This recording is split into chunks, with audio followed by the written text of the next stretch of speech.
ഏറ്റവും ബഹുമാന്യനായ ഞങ്ങളുടെ ഗുരുനാഥൻ, അക്യൂഷ് പ്രിൻസിപ്പൽ, അക്യൂ master Shuaib sir, senior lecture Binsara Sabith Kozhikode, branch director Safa K Badiuzzaman, assistant director Mubeena madam, ഈ മീറ്റിംഗിൽ പങ്കെടുത്തുകൊണ്ടിരിക്കുന്ന എല്ലാ സഹോദരി സഹോദരങ്ങൾക്കും എൻ്റെ ഹൃദ്യമായ സ്വാഗതം ആദ്യമേ ആശംസിക്കുകയാണ്. ഇന്ന് സമൂഹത്തിലെ ഏറ്റവും കൂടുതൽ ചർച്ചാ വിഷയമായിട്ടുള്ള ചികിത്സാ രീതിയാണ് അക്യുപഞ്ചർ. അതിൽ തന്നെ സിംഗിൾ പോയിന്റ് അക്യുപഞ്ചർ. എന്താണ് സിംഗിൾ പോയിന്റ് അക്യുപഞ്ചർ എന്നുള്ളത് ഇതിനു മുമ്പ് ഒരു പ്രോഗ്രാമിൽ നമ്മുടെ പ്രിൻസിപ്പൽ ഷുഐബ് സാർ തന്നെ വിശദീകരിക്കുകയുണ്ടായി. അതിന്റെ വീഡിയോയും മറ്റുമൊക്കെ തുടർന്ന് നമ്മളുടെ ഗ്രൂപ്പിലൂടെ പരിചയപ്പെടുത്തുന്നതാണ്. അതേസമയം അക്യുപഞ്ചറുമായിട്ട് ബന്ധപ്പെട്ട് കൂടുതൽ ആളുകൾ ഇടപഴകുകയും അതിന്റെ ചികിത്സാവിഷയാർത്ഥവും അതൊരു ജീവിത രീതിയായി കണ്ടും അത് പഠനമായിട്ടൊക്കെ കൂടുതൽ ആളുകൾ ബന്ധപ്പെട്ട് കൊണ്ടിരിക്കുന്നു എന്നുള്ളത് വളരെ സന്തോഷകരമായ ഒരു സംഗതിയാണ്. സമൂഹത്തിൽ നിന്നും ഏറെ വിമർശനങ്ങൾ അതോടൊപ്പം ഉണ്ടെങ്കിലും അതിനെയൊക്കെ തൃണവൽക്കരിച്ചുകൊണ്ട് ഇതിനെ പഠിക്കുവാൻ ഈ ഒരു മീറ്റിംഗിൽ തന്നെ നമ്മളെ അത്ഭുതപ്പെടുത്തുന്ന, ഞങ്ങൾ പ്രതീക്ഷിച്ചതിനപ്പുറമുള്ള ഒരു പങ്കാളിത്തമാണ് കാണാൻ കഴിയുന്നത്. യഥാർത്ഥത്തിൽ ഓരോ ചികിത്സാ രീതികളും അല്ലെങ്കിൽ സംവിധാനങ്ങളും ആരോഗ്യവുമായി ബന്ധപ്പെട്ട് സംസാരിക്കുമ്പോൾ അതിൽ അവരുടെ ഒരു കച്ചവട സാധ്യതയെ കാണാറുണ്ട്. അവരുടെ ഒരു പ്രൊഡക്റ്റിനെയോ അല്ലെങ്കിൽ അവരുടെ സ്ഥാപനത്തിനെയോ അവരുടെ മെറ്റീരിയലുകളെയോ ഒക്കെ അതിന്റെ ഒരു കച്ചവട ആവശ്യാർത്ഥാണ് പലപ്പോഴും ബോധവൽക്കരണ പരിപാടികൾ നടത്താറുള്ളത്. അതേസമയം ഞങ്ങളെ സംബന്ധിച്ചിടത്തോളം ഞങ്ങൾ വിദ്യാർത്ഥികളാണ്. ശ്രദ്ധിച്ചാൽ അറിയാം, ഈ പരിപാടി കാര്യമായിട്ട് നേതൃത്വം കൊടുക്കുന്നതൊക്കെയും വിദ്യാർത്ഥികളാണ്. ഞങ്ങളും ഒരു കാലഘട്ടത്തില് മറ്റു ചികിത്സാ രീതികൾ അന്ധമായിട്ട് വിശ്വസിച്ചിരുന്ന ഒരു വിഭാഗമാണ്.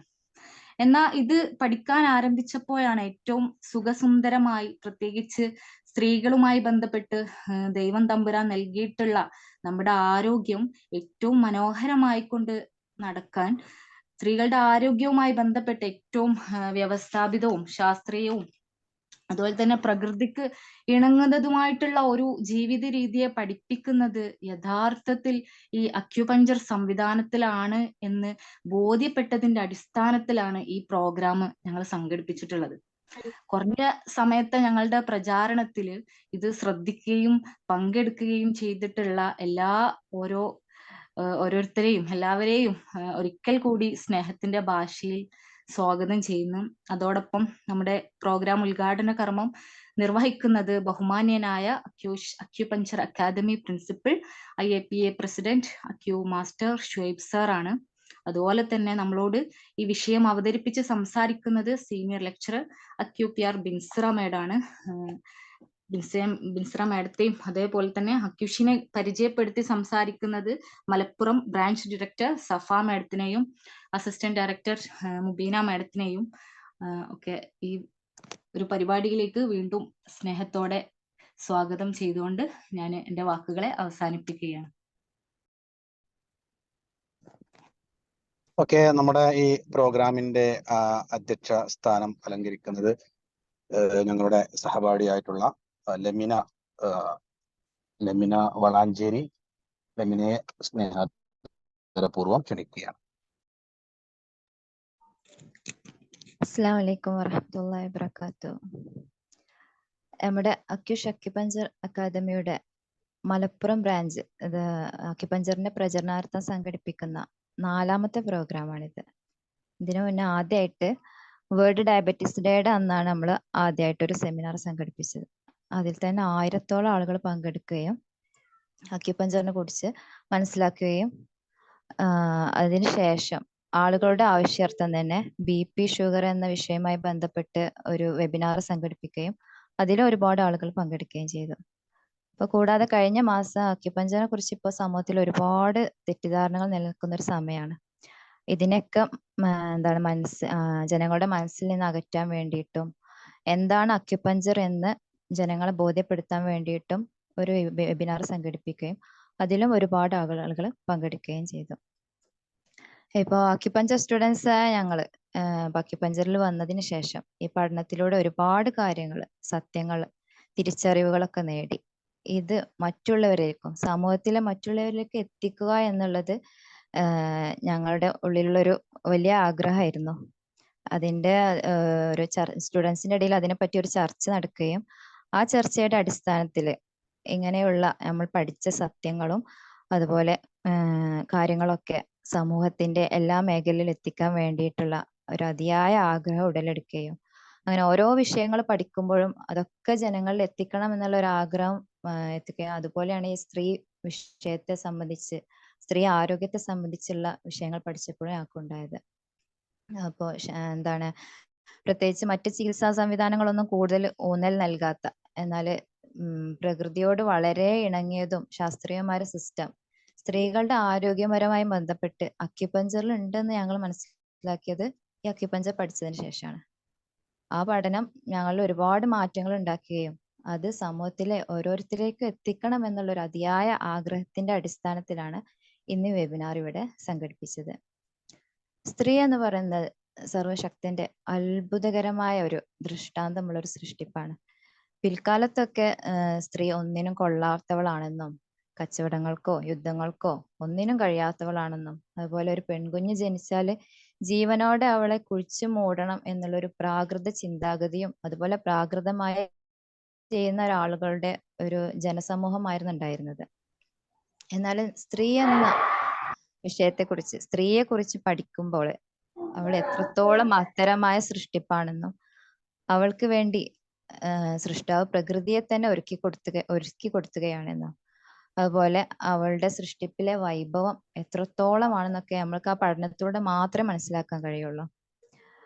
ഇപ്പൊ നമ്മൾ ഈ വെബിനാറിൽ പങ്കെടുക്കുന്ന ഭൂരിപക്ഷവും സ്ത്രീകളാണ്. അപ്പോൾ നമ്മൾ സ്ത്രീകൾ നമ്മളെ തന്നെ തിരിച്ചറിയാതെ പോയാല് അതുമൂലം നമ്മൾക്കൊരു നല്ല സ്ത്രീ ആവാൻ കഴിയില്ല. നല്ലൊരു അമ്മയാവാനോ നല്ലൊരു ഉമ്മയാവാനോ അതുപോലെ നല്ലൊരു മകൾ, നല്ലൊരു സഹോദരി, നല്ലൊരു ഭാര്യ എന്നീ റോളുകളൊക്കെ ഒരു സ്ത്രീയെ സംബന്ധിച്ചോളം അവരുടെ ജീവിതത്തിലുള്ളതാണ്. ഇതൊന്നും നല്ല രീതിയിൽ ജീവിക്കാനും ആസ്വദിക്കാനും കഴിയാതെ വരികയും ജീവിതം ഒരു തരത്തിൽ അല്ലെ മറ്റൊരു തരത്തിൽ ജീവിച്ച് പ്രയാസപ്പെട്ട് മുന്നോട്ട് പോവുകയാണ് ചെയ്യുന്നത്. അങ്ങനെയുള്ളൊരു സമൂഹത്തെയാണ് നമ്മളിപ്പോൾ കണ്ടുകൊണ്ടിരിക്കുന്നത്.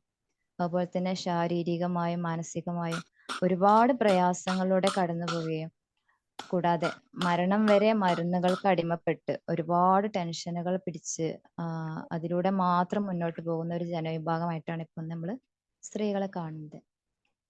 ഇവിടെയാണ് അക്യുപഞ്ചർ വളരെ കൃത്യമായിട്ട് എന്താണ് സ്ത്രീ, അതായത് സ്ത്രീയുടെ ആരോഗ്യാവസ്ഥ എന്താണ്, സ്ത്രീയുടെ സൃഷ്ടിപ്പിലെ അത്ഭുതം എന്താണ്, അതുപോലെ നമ്മൾ സ്ത്രീകൾ നമ്മളെ തന്നെ മനസ്സിലാക്കി നമ്മുടെ ആരോഗ്യം ശ്രദ്ധിച്ചു കഴിഞ്ഞാൽ നമ്മുടെ ജീവിതം ശ്രദ്ധിച്ചു കഴിഞ്ഞാൽ നമുക്ക് ഉണ്ടാക്കിയെടുക്കാൻ കഴിയുന്ന ഒരു കുടുംബത്തെ അതുപോലെ നമുക്ക് മാറ്റി പണിയാൻ കഴിയുന്ന ഒരു സമൂഹത്തെ ഒക്കെ കുറിച്ചും അതുപോലെ സ്ത്രീയിലുള്ള ഒരു എനർജി, ഒരു ശക്തി, എല്ലാത്തിനെയും മാറ്റിമറിക്കാനുള്ള ഒരു എനർജിയും ശക്തിയും ആരോഗ്യവും ഒക്കെ സ്ത്രീയിലുണ്ട് എന്ന് പ്രതിപാദിക്കുന്ന ഒരു വിഷയത്തെക്കുറിച്ചുള്ള ഒരു വെബിനാറാണ് ഇവിടെ സംഘടിപ്പിച്ചിട്ടുള്ളത്.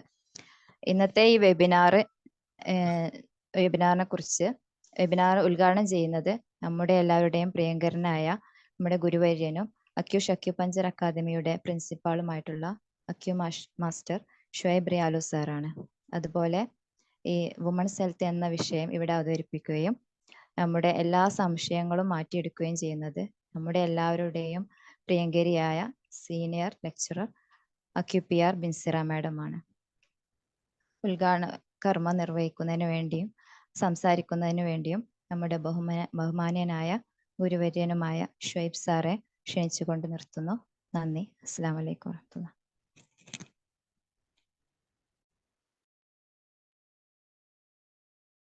അസ്സലാമു അലൈക്കും വറഹ്മത്തുള്ളാഹി. ശബ്ദം കേൾക്കാമോ?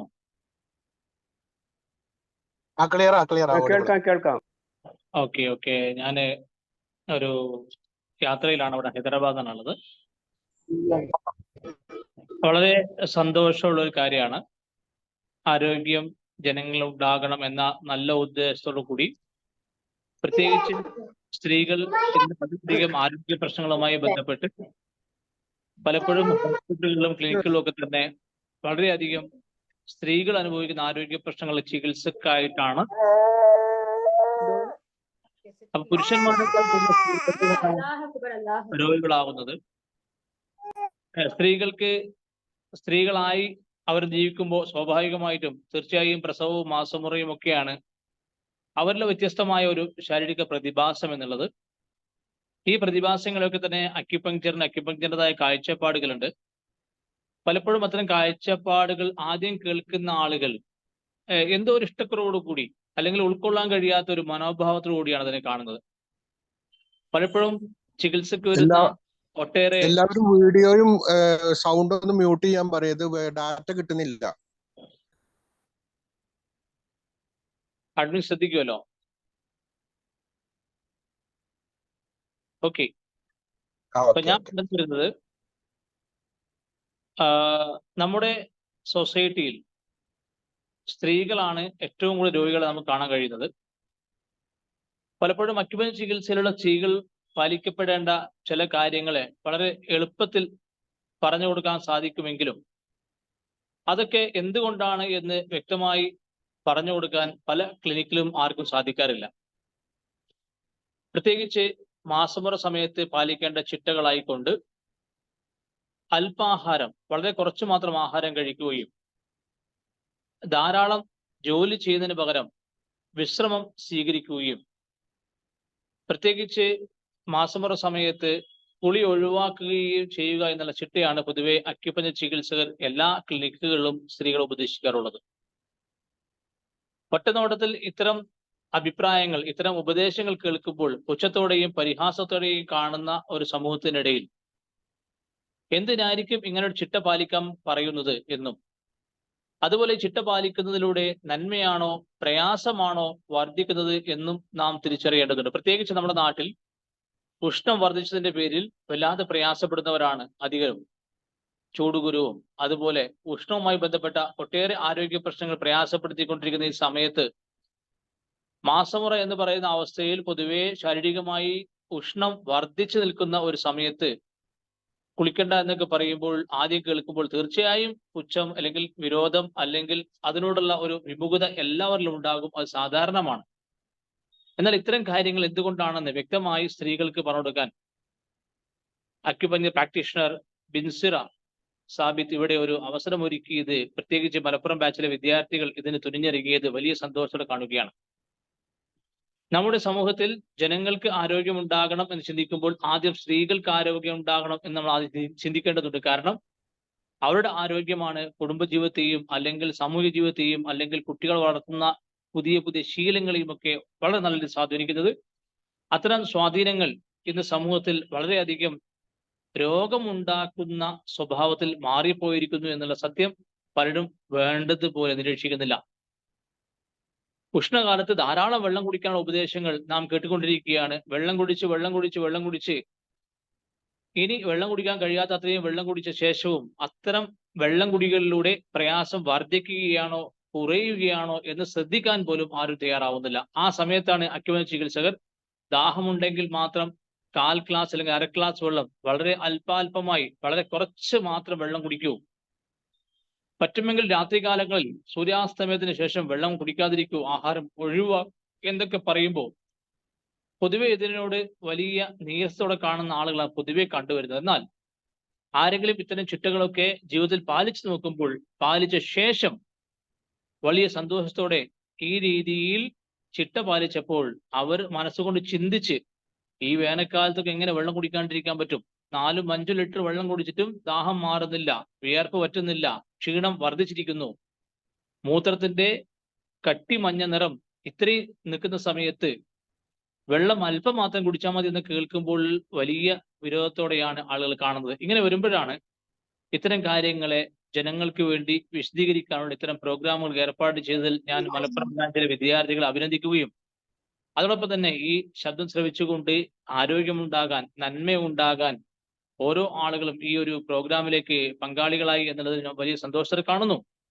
നിങ്ങൾ കേൾക്കുന്ന ഓരോ ഇൻഫോർമേഷൻസും ഓരോ കാര്യങ്ങളും ഇത് ഒരുപക്ഷെ കേൾക്കുന്ന സമയത്ത് നിങ്ങൾക്ക് അതിനോട് വെറുപ്പോ വിരോധമോ ഇഷ്ടക്കുറവോ ഉണ്ടെങ്കിൽ നിങ്ങൾ അതൊന്ന് അനുസരിച്ച് നോക്കൂ, അത് ജീവിതത്തിൽ പകർത്തി നോക്കൂ. അത്തരം അനുഭവങ്ങളിലൂടെ ഈ പറയുന്ന കാര്യങ്ങൾ നന്മയാണോ ദോഷമാണോ നിങ്ങൾക്കുണ്ടാക്കുന്നത് എന്ന് അനുഭവിച്ചറിഞ്ഞ ശേഷം മാത്രം നമ്മൾ ഇതിനു മുമ്പ് പഠിച്ചു വെച്ച പല കാര്യങ്ങളും ആ പഠിച്ചു വെച്ച കാര്യങ്ങൾ ശരിയാണോ എന്ന് ചിന്തിക്കുക പോലും ചെയ്യാതെ അങ്ങനെ അനുസരിച്ച് ജീവിക്കുന്ന പലരും നമ്മുടെ ജീവിതത്തിൽ അത്തരം ശീലങ്ങൾ നമ്മൾക്ക് രോഗമാണോ സുഖമാണോ വർദ്ധിപ്പിക്കുന്നത് എന്ന് ചിന്തിക്കാറില്ല. അങ്ങനെ വരുമ്പോൾ പൊതുവെ നമ്മൾ പഠിച്ചു വെച്ച ധാരാളം വെള്ളം കുടിക്കണം, മാസമുറ സമയത്ത് ധാരാളം വെള്ളം കുടിക്കണം, ധാരാളം ആഹാരം കഴിക്കണം എന്നൊക്കെയുള്ള ചിട്ടകൾ കേൾക്കുമ്പോൾ നമ്മൾക്ക് അങ്ങനെ ചെയ്യാൻ തോന്നുന്നെങ്കിൽ അത്തരം ചിട്ടകളിലൂടെ ഇന്ന് സ്ത്രീകൾ ധാരാളം മാസമുറ ആരോഗ്യ പ്രശ്നങ്ങളുള്ളവരായിക്കൊണ്ടും അതിനൊക്കെ തന്നെ പലതരത്തിലുള്ള മരുന്നുകൾ ഉപയോഗപ്പെടുത്തിക്കൊണ്ടും എന്നാൽ പല വേദന സംഹാരികൾ ഉണ്ടാക്കുന്ന വലിയ അപകടങ്ങൾക്ക് ഇരയായിക്കൊണ്ടുമൊക്കെ തന്നെ സ്ത്രീകൾ കൂടുതൽ വലിയ വലിയ ആരോഗ്യ പ്രശ്നങ്ങളിൽ അകപ്പെട്ടുകൊണ്ടിരിക്കുന്ന ഈ സാഹചര്യത്തിൽ അവർക്ക് നല്ല ആരോഗ്യവും നന്മയുള്ള ജീവിതവും സമൂഹത്തിന് മാതൃകയാക്കാൻ കഴിയുന്ന ചിട്ടകളും പഠിപ്പിക്കുന്ന ഇത്തരം പ്രോഗ്രാമുകളെ ഞാൻ അങ്ങേയറ്റം അഭിനന്ദനത്തോടെ കാണുകയും ഈ പ്രോഗ്രാമിലൂടെ എല്ലാ ഓരോ ശ്രോതാക്കൾക്കും നന്മയുണ്ടാകട്ടെ എന്ന് പ്രാർത്ഥിക്കുകയും ആരോഗ്യമുണ്ടാകട്ടെ എന്ന് ആശംസിക്കുകയും ചെയ്തുകൊണ്ട് ഈ ഒരു പ്രോഗ്രാം ഉദ്ഘാടനം ചെയ്തതായി പ്രഖ്യാപിക്കുകയാണ്. തീർച്ചയായും സൃഷ്ടാവായ നാഥൻ എല്ലാവർക്കും സമാധാനവും സംതൃപ്തിയും ആരോഗ്യവുമുള്ള സർവോപരി മരുന്നില്ലാത്ത ഒരു അപകടം വിളിച്ചു വരുന്ന മരുന്നില്ലാത്ത ജീവിതം പ്രദാനം ചെയ്യട്ടെ എന്ന് പ്രാർത്ഥിച്ചുകൊണ്ട് എൻ്റെ വാക്കുകൾ അവസാനിപ്പിക്കുന്നു. അസ്സലാമു അലൈക്കും വറഹ്മത്തുള്ളാഹി. Thanks a lot. ജീവിത ജോലി ഉത്തരവാദിത്തങ്ങളുടെ തിരക്കുകൾക്കിടയിലും നമ്മുടെ ഈ ഒരു പ്രോഗ്രാമിൽ ജോയിൻ ചെയ്യുകയും വിലപ്പെട്ട സമയം നമുക്കായിട്ട് അല്പസമയം മാറ്റിവെക്കുകയും ഈ സന്ദർഭത്തിൽ കിട്ടേണ്ട ഏറ്റവും നല്ല ഒരു അഡ്വൈസ് നമുക്ക് നൽകുകയും ചെയ്ത ഞങ്ങളുടെ ഏറ്റവും ബഹുമാന്യനായ ഗുരുനാഥൻ അക്യു മാസ്റ്റർ ഷേബ് സാറിന് മലപ്പുറം ബ്രാഞ്ചിന്റെ എല്ലാവിധ സന്തോഷങ്ങളും കടപ്പാടുകളും നന്ദിയും പ്രാർത്ഥനയും അറിയിക്കുകയാണ്. തുടർന്ന് വിഷയം നമ്മുടെ വുമൻസ് ഹെൽത്തുമായി ബന്ധപ്പെട്ട് വിശദമായി സംസാരിക്കുന്നതിന് വേണ്ടി സീനിയർ ലെക്ചറർ ഞങ്ങളുടെ ബഹുമാന്യയായ അധ്യാപിക അക്യു PR ബിൻസിറ മേഡത്തെ സ്നേഹാദരപൂർവ്വം ക്ഷണിക്കുന്നു. എൻ്റെ പ്രിയ ഗുരുനാഥൻ Shuhaib Riyalu sir, Malappuram branch director Safa madam, 17th beta Malappuram ബാച്ചിലെ എല്ലാ പ്രിയ വിദ്യാർത്ഥികളെ, അതേപോലെ ഇന്നിവിടെ ഈ ഒരു പ്രോഗ്രാമിലേക്ക് എത്തിച്ചേർന്ന എല്ലാവർക്കും ദൈവത്തിൽ നിന്നുള്ള രക്ഷയും സമാധാനവും ഉണ്ടാവട്ടെ. നമ്മൾ ഇന്നിപ്പോ ഇവിടെ കൂടിയിരിക്കുന്നത് അല്ലെ, വുമൺസ് ഹെൽത്ത് എന്താണ്, സ്ത്രീയുടെ ആരോഗ്യം എന്നുള്ളതിനെ കുറിച്ച് അക്യുപഞ്ചർ വ്യൂല് എന്താണ് പറയുന്നത് എന്നുള്ളതിനെ കുറിച്ച് അറിയാനാണ്, എന്നുള്ളതിനെ കുറിച്ചൊരു ചർച്ച നടത്താനാണ്.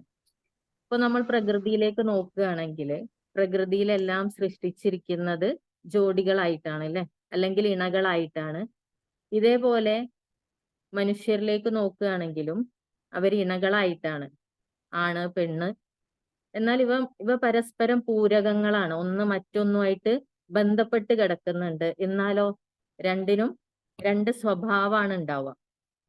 ആണിനെ നോക്കുകയാണെങ്കിൽ ആണിന് ആണിൻ്റെതായ സവിശേഷതകളുണ്ട്, പ്രത്യേകതകളുണ്ട്, സ്വഭാവങ്ങളുണ്ട്. അതേപോലെ തന്നെ സ്ത്രീയെ നോക്കുകയാണെങ്കിൽ സ്ത്രീക്ക് അവളുടേതായ ഒരുപാട് പ്രത്യേകതകളുണ്ട്. എന്നാലോ പ്രപഞ്ചത്തിൽ ഇവയ്ക്ക് രണ്ട് ധർമ്മങ്ങളാണുള്ളത്. ഇപ്പോ നമ്മള് ഇപ്പൊ ഈ ഒരു പ്രവാചകൻ പറഞ്ഞ ഒരു വാചകമുണ്ട്. അതായത് പൊതുവെ സൈക്കോളജിയിൽ പറയുന്നതായിട്ട് നമ്മൾ കേട്ടിട്ടുണ്ട്, പുരുഷന്മാരെന്ന് പറഞ്ഞാൽ ഇന്റലക്ച്വൽ ആണ്, സ്ത്രീകൾ എന്ന് പറയുന്നത് ഇമോഷണൽ ആണ്. അതുകൊണ്ട് തന്നെയാവാം ഞാൻ മനസ്സിലാക്കുന്നത് പ്രവാചകൻ പഠിപ്പിച്ചത്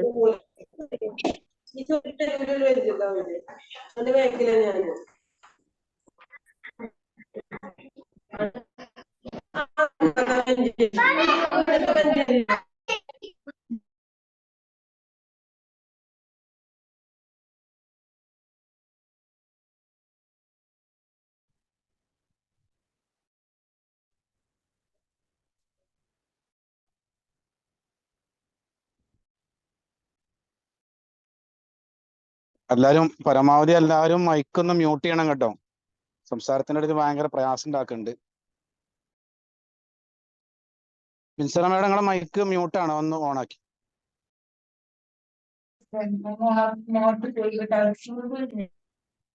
ഓക്കെ അല്ലേ ഇവിടെ? അപ്പൊ ഓക്കെയാണ്, ഓക്കെയാണ്. ഓക്കെ. അപ്പൊ നമ്മൾ ഇവിടെ മനസ്സിലാക്കേണ്ടത്, പുരുഷന്മാരെന്ന് പറഞ്ഞാൽ പൊതുവെ നമ്മൾ സൈക്കോളജിയിലൊക്കെ നമ്മൾ കേട്ടിട്ടുണ്ട് അവർ ഇന്റലക്ച്വൽ ആണ് എന്നുള്ളത്. അതേപോലെ തന്നെ സ്ത്രീകളെ കുറിച്ച് പറയുന്നതാണ് അവർ ഇമോഷണൽ ആണ് എന്നുള്ളത്. അതുകൊണ്ട് തന്നെ ആവാം പ്രവാചകൻ നമ്മെ പഠിപ്പിച്ചിട്ടുള്ളത് അല്ലെ, പുരുഷന്മാരെ നമ്മൾ അനുസരിക്കാൻ പറയുന്നുണ്ട് സ്ത്രീകളോട്, അതേപോലെ പറയുന്നുണ്ട് പിന്നെ പുരുഷന്മാരോട് പറയുന്നുണ്ട് സ്ത്രീകളോട് നല്ല രീതിയിൽ വർത്തിക്കുക എന്നുള്ളത്. അപ്പൊ ഇവിടെ ഇപ്പൊ നമ്മൾ നോക്കുമ്പോ എന്താണ് സ്ത്രീകൾക്കുള്ള ഒരു പ്രത്യേകത, എന്താണ് സ്ത്രീയെ പുരുഷനിൽ നിന്നും ഇത്രക്ക് വ്യത്യസ്തമാക്കുന്നത്, എന്താണ് അവളുടെ ആരോഗ്യത്തെ കുറിച്ച് ഇത്രമാത്രം ചർച്ച ചെയ്യാനുള്ളത് എന്ന് തന്നെയാണ്. നമുക്കറിയാം സൃഷ്ടാവ് കനിഞ്ഞ അരുളി അവൾക്ക് അനുഗ്രഹമായിട്ട് നൽകിയിട്ടുള്ള ആ ഒരു ഗർഭപാത്രം തന്നെയാണ് ആ റഹ്മ എന്നു പേരുള്ള ആ കാരുണ്യത്തിന്റെ അവയവമായിട്ടുള്ള ആ ഒരു ഗർഭപാത്രം ലഭിച്ചവളാണ് സ്ത്രീ എന്ന് പറയുന്നത്. പക്ഷെ അത് സാരില്ല, ആൾക്ക് അങ്ങനെ തന്നെയാണ്. ഓരോ അറിയാം പല എന്തെങ്കിലും ഒരു ഫാൻറ് ഷർട്ട് കട്ടുമ്പോ റെഡിയാക്കി വെച്ചാൽ ചൂടുള്ള ടീഷർട്ടും കോട്ടൺ. നമുക്കറിയാം ഒരു ഹെൽത്തിയായ യൂട്രസിലാണ് ഒരു ഹെൽത്തിയായ കുഞ്ഞുണ്ടാവുന്നത്. അതേപോലെയാണ് ഹെൽത്തിയായ സമൂഹം ഉണ്ടാവുന്നതും ഹെൽത്തിയായ ഒരു രാജ്യം പടുത്തുയർത്താനായിട്ടൊക്കെ സാധിക്കുന്നത്. നമ്മളെ ഇറ്റാലിയൻ ചക്രവർത്തിയായിട്ടുള്ള നെപ്പോളിയൻ പറയുന്ന ഒരു വാചകമുണ്ട്, എനിക്ക് നിങ്ങൾ ഒരു നല്ല അമ്മയെ തരൂ, ഞാൻ നിങ്ങൾക്ക് ഒരു നല്ല രാജ്യം പടുത്തുയർത്തി തരാമെന്ന്. അദ്ദേഹം പറയുന്നത് എനിക്ക് നല്ല കുറച്ച് മനുഷ്യരെ തരൂ എന്നല്ല, അതിനു പകരം എന്താണ് പറഞ്ഞത്, എനിക്ക് നല്ല ഒരു അമ്മയെ തരൂ എന്നാണ്. അതായത് ഒരമ്മ മതി അല്ലെ ആ ഒരു കുടുംബത്തിന് പ്രകാശമാവാനും അതിലൂടെ സമൂഹത്തിനും അതേപോലെ ഒരു രാജ്യത്തിലേക്കും പ്രകാശമാവാൻ വേണ്ടിയിട്ട്. നമ്മളിപ്പോ ചരിത്രങ്ങളൊക്കെ നോക്കുകയാണെങ്കിൽ നമ്മൾ ശ്രദ്ധിച്ചാൽ അറിയാൻ പറ്റും പ്രവാചകനെ വളർത്തിയത് ഉമ്മയാണ്. അതേപോലെ ഉപ്പയിൽ നിന്നും വളരെ അകന്നിട്ടാണ് ഇസ്മായിൽ അലൈഹിസ്സലാം ഉമ്മയുടെ കൂടെ വളർന്നത്. അതേപോലെ തന്നെ മൂസ അലൈഹിസ്സലാമിനെ നോക്കുകയാണെങ്കിലും അങ്ങനെ ചരിത്രം നോക്കിയാൽ ഈസ പ്രവാചകനും വളർന്നിട്ടുള്ളത് മറിയം ബീവിയുടെ കൂടെയാണ്. ഇങ്ങനെ ഒരു ഇത് ചരിത്രം വിളിച്ചോതുന്ന ഒരു സത്യം തന്നെയാണ്. നമ്മൾ ഇതേപോലെ ചരിത്രങ്ങൾ നോക്കിക്കഴിഞ്ഞാൽ നമ്മളെ ഇപ്പോൾ കളിക്കാരുണ്ടല്ലോ നമ്മളെ ക്രിസ്ത്യാനോ റൊണാൾഡോ ഒക്കെ, അദ്ദേഹമൊക്കെ പറയും അദ്ദേഹത്തിന്റെ അമ്മയാണ് ഇതിന്റെ എല്ലാത്തിന്റെയും പിന്നിലെന്ന്. അദ്ദേഹത്തിന്റെ ഈ വിജയത്തിന് അല്ലെങ്കിൽ ആദ്യമായിട്ട് എനിക്ക് ബൂട്ട് വാങ്ങി തന്നത് പിന്നെ വീടുകളിൽ പണിയെടുത്തിട്ട് എനിക്ക് ആ പൈസ കൊണ്ട് ആദ്യമായി ബൂട്ട് വാങ്ങി തന്ന എന്റെ അമ്മയാണെന്ന് അഭിമാനത്തോടെ പറയാറുണ്ട്. അപ്പൊ ഒരമ്മക്ക് അത്ര ഏറെ ഒരു കുട്ടിയെ വളർത്തുന്ന കാര്യത്തിലാവട്ടെ ഈ സമൂഹത്തിൽ പ്രവർത്തിക്കുന്ന കാര്യത്തിലൊക്കെ വളരെ ഒരു ബന്ധപ്പെട്ട് കിടക്കുന്നവളാണ് സ്ത്രീ എന്ന് പറയുന്നത്. ഇപ്പൊ സ്ത്രീയെ നമ്മൾ നോക്കുമ്പോ സ്ത്രീ ഒരുപാട് പിന്നെ സ്റ്റേജുകൾ അല്ലെങ്കിൽ ഒരുപാട് റോളുകൾ കൈകാര്യം ചെയ്യുന്നവളാണ്. പ്രധാനമായിട്ടും അവള് മകളാണ്, ഭാര്യയാണ്, അമ്മയാണ്, അല്ലെ പലപ്പോഴും നമ്മൾ ടീച്ചറാണ്. അതിലൊക്കെ ഉപരി അവളൊരു ചികിത്സകയാണ് പലപ്പോഴും അല്ലെ, അല്ലെങ്കിൽ ഒരു പരിചാരികയാണ്, ഒരു നേഴ്സാണ്. കാരണം എന്താണ്, ഇതൊക്കെ അവക്ക് ചെയ്യാന് ആ ഒരു ഇമോഷണലി ആയ ആ സ്ത്രീയെ കൊണ്ടേ സാധിക്കുകയുള്ളൂ. ആ ഒരു ക്ഷമയോടെ അല്ലെങ്കിൽ ആ ഒരു വീഡിയോ ഓൺ ആക്കിയവരോടൊന്ന് ഓഫ് ആക്കാൻ പറയാം. ഡാറ്റ കറക്റ്റ് ആയിട്ട് കിട്ടണില്ല, വീഡിയോ ഒന്ന് ഓഫ് ആക്കാൻ പറയണം.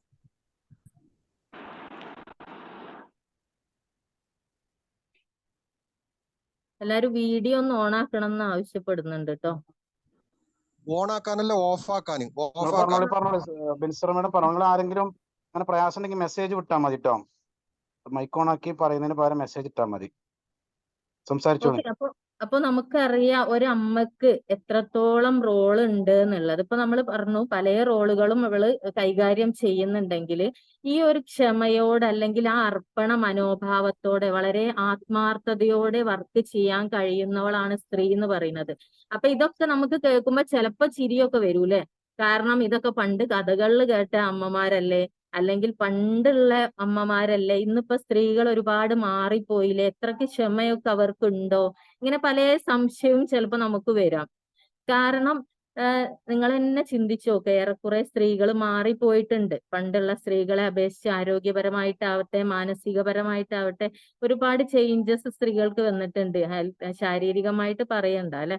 അപ്പോ പിന്നെ അതിനൊക്കെ എന്താണ് കാരണം എന്നുള്ളത് തന്നെയാണ് നമ്മൾ അന്വേഷിക്കുന്നത്. അപ്പൊ നമ്മൾക്ക് അതിൽ നിന്ന് കിട്ടുന്ന ആ ഒരു വലിയ ഉത്തരം മെയിൻ നമ്മളെ യൂട്രസ് തന്നെയാണ്. ആ ഒരു സ്ത്രീത്വം നഷ്ടപ്പെടുത്തുന്ന രീതിയിൽ, ആ ഒരു റഹ്മ എന്നുള്ള അവയവത്തെ ഡാമേജ് പറ്റിക്കുന്ന രീതിയിൽ ഇന്ന് പല പ്രവൃത്തികളും നടക്കുന്നുണ്ട്. അതേപോലെ തന്നെ ഒരു എന്താ പറയാ, കണ്ണ് ചോരല്ല എന്ന് പറയുന്ന രീതിക്ക് അത് എടുത്ത് ഒഴിവാക്കുന്ന കാര്യത്തിലും ആരും പിന്നിലല്ല ഇന്ന് സമൂഹത്തിലേക്ക്. ഇപ്പൊ ഞാൻ എന്റെ ചികിത്സയിൽ തന്നെ നോക്കുമ്പോൾ നമ്മൾ ആദ്യകാലങ്ങളിലൊക്കെ പിന്നെ ചികിത്സയിൽ ഇരിക്കുമ്പോൾ വരുന്ന രോഗികൾ എന്ന് പറഞ്ഞാൽ സ്ത്രീകളാണെങ്കിൽ അവർക്ക് യൂട്രസ് ഒന്നും അങ്ങനെ റിമൂവ് ചെയ്ത ആൾക്കാർ വരൽ കുറവാണ്. പക്ഷെ ഇന്നിപ്പോ നമ്മൾ ഒരു 5 വർഷത്തിന്റെ ഉള്ളിലായിട്ട് നോക്കുമ്പോൾ നമ്മൾ എടുത്തു വരുന്ന സ്ത്രീകൾക്ക് അധികവും യൂട്രസ് റിമൂവ് ചെയ്ത ഒരവസ്ഥ കാണുന്നുണ്ട്. അപ്പൊ ഇത് ഇവളുടെ സ്ത്രീത്വം തന്നെ നഷ്ടപ്പെടുത്തുന്ന രീതിയിലാണ്.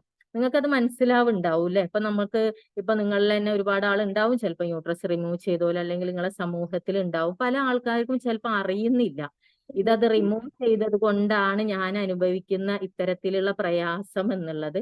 ചിലവർക്കാണെങ്കിലോ നമ്മൾ ആരെങ്കിലും പറഞ്ഞു കൊടുക്കും, അത് ശരിയാണ്, കാരണം എനിക്ക് 5 വർഷം എനിക്ക് ബാക്ക് പെയിൻ ഉണ്ട്, 5 വർഷമായിട്ട് എനിക്ക് പ്രയാസം ഉണ്ട് എന്ന് ഇങ്ങനെ പറയും. സംസാരിച്ച് നോക്കുകയാണെങ്കിൽ 5 വർഷമായിട്ട് എനിക്ക് ഇതുണ്ടാവും, യൂട്രസ് ഒഴിവാക്കിയിട്ട് അവരെന്നെ വായേന്ന് വീഴും. അതിനുശേഷമാണ് ഈ പ്രയാസങ്ങൾ. ഈ രീതിക്ക് നമ്മളെ ഇപ്പം നമുക്ക് മനസ്സിലാവുന്നുണ്ട്, ഈ യൂട്രസ് റിമൂവ് ചെയ്ത് കഴിഞ്ഞാൽ ഒരു വുമൺസ് ഹെൽത്തുമായിട്ട് വല്ലാതൊരു കണക്ട് ആയിരിക്കുന്നു എന്ന്. ഈ ഇടയായിട്ട് ഒരു സ്ത്രീ എന്നോട് പറഞ്ഞത്, അവരെ യൂട്രസ് റിമൂവ് ചെയ്തതിന് ശേഷം എനിക്ക് 45 വയസ്സേ ഉള്ളൂ, പക്ഷെ എനിക്ക് ഒരു പണി എടുക്കാൻ പറ്റുന്നില്ല.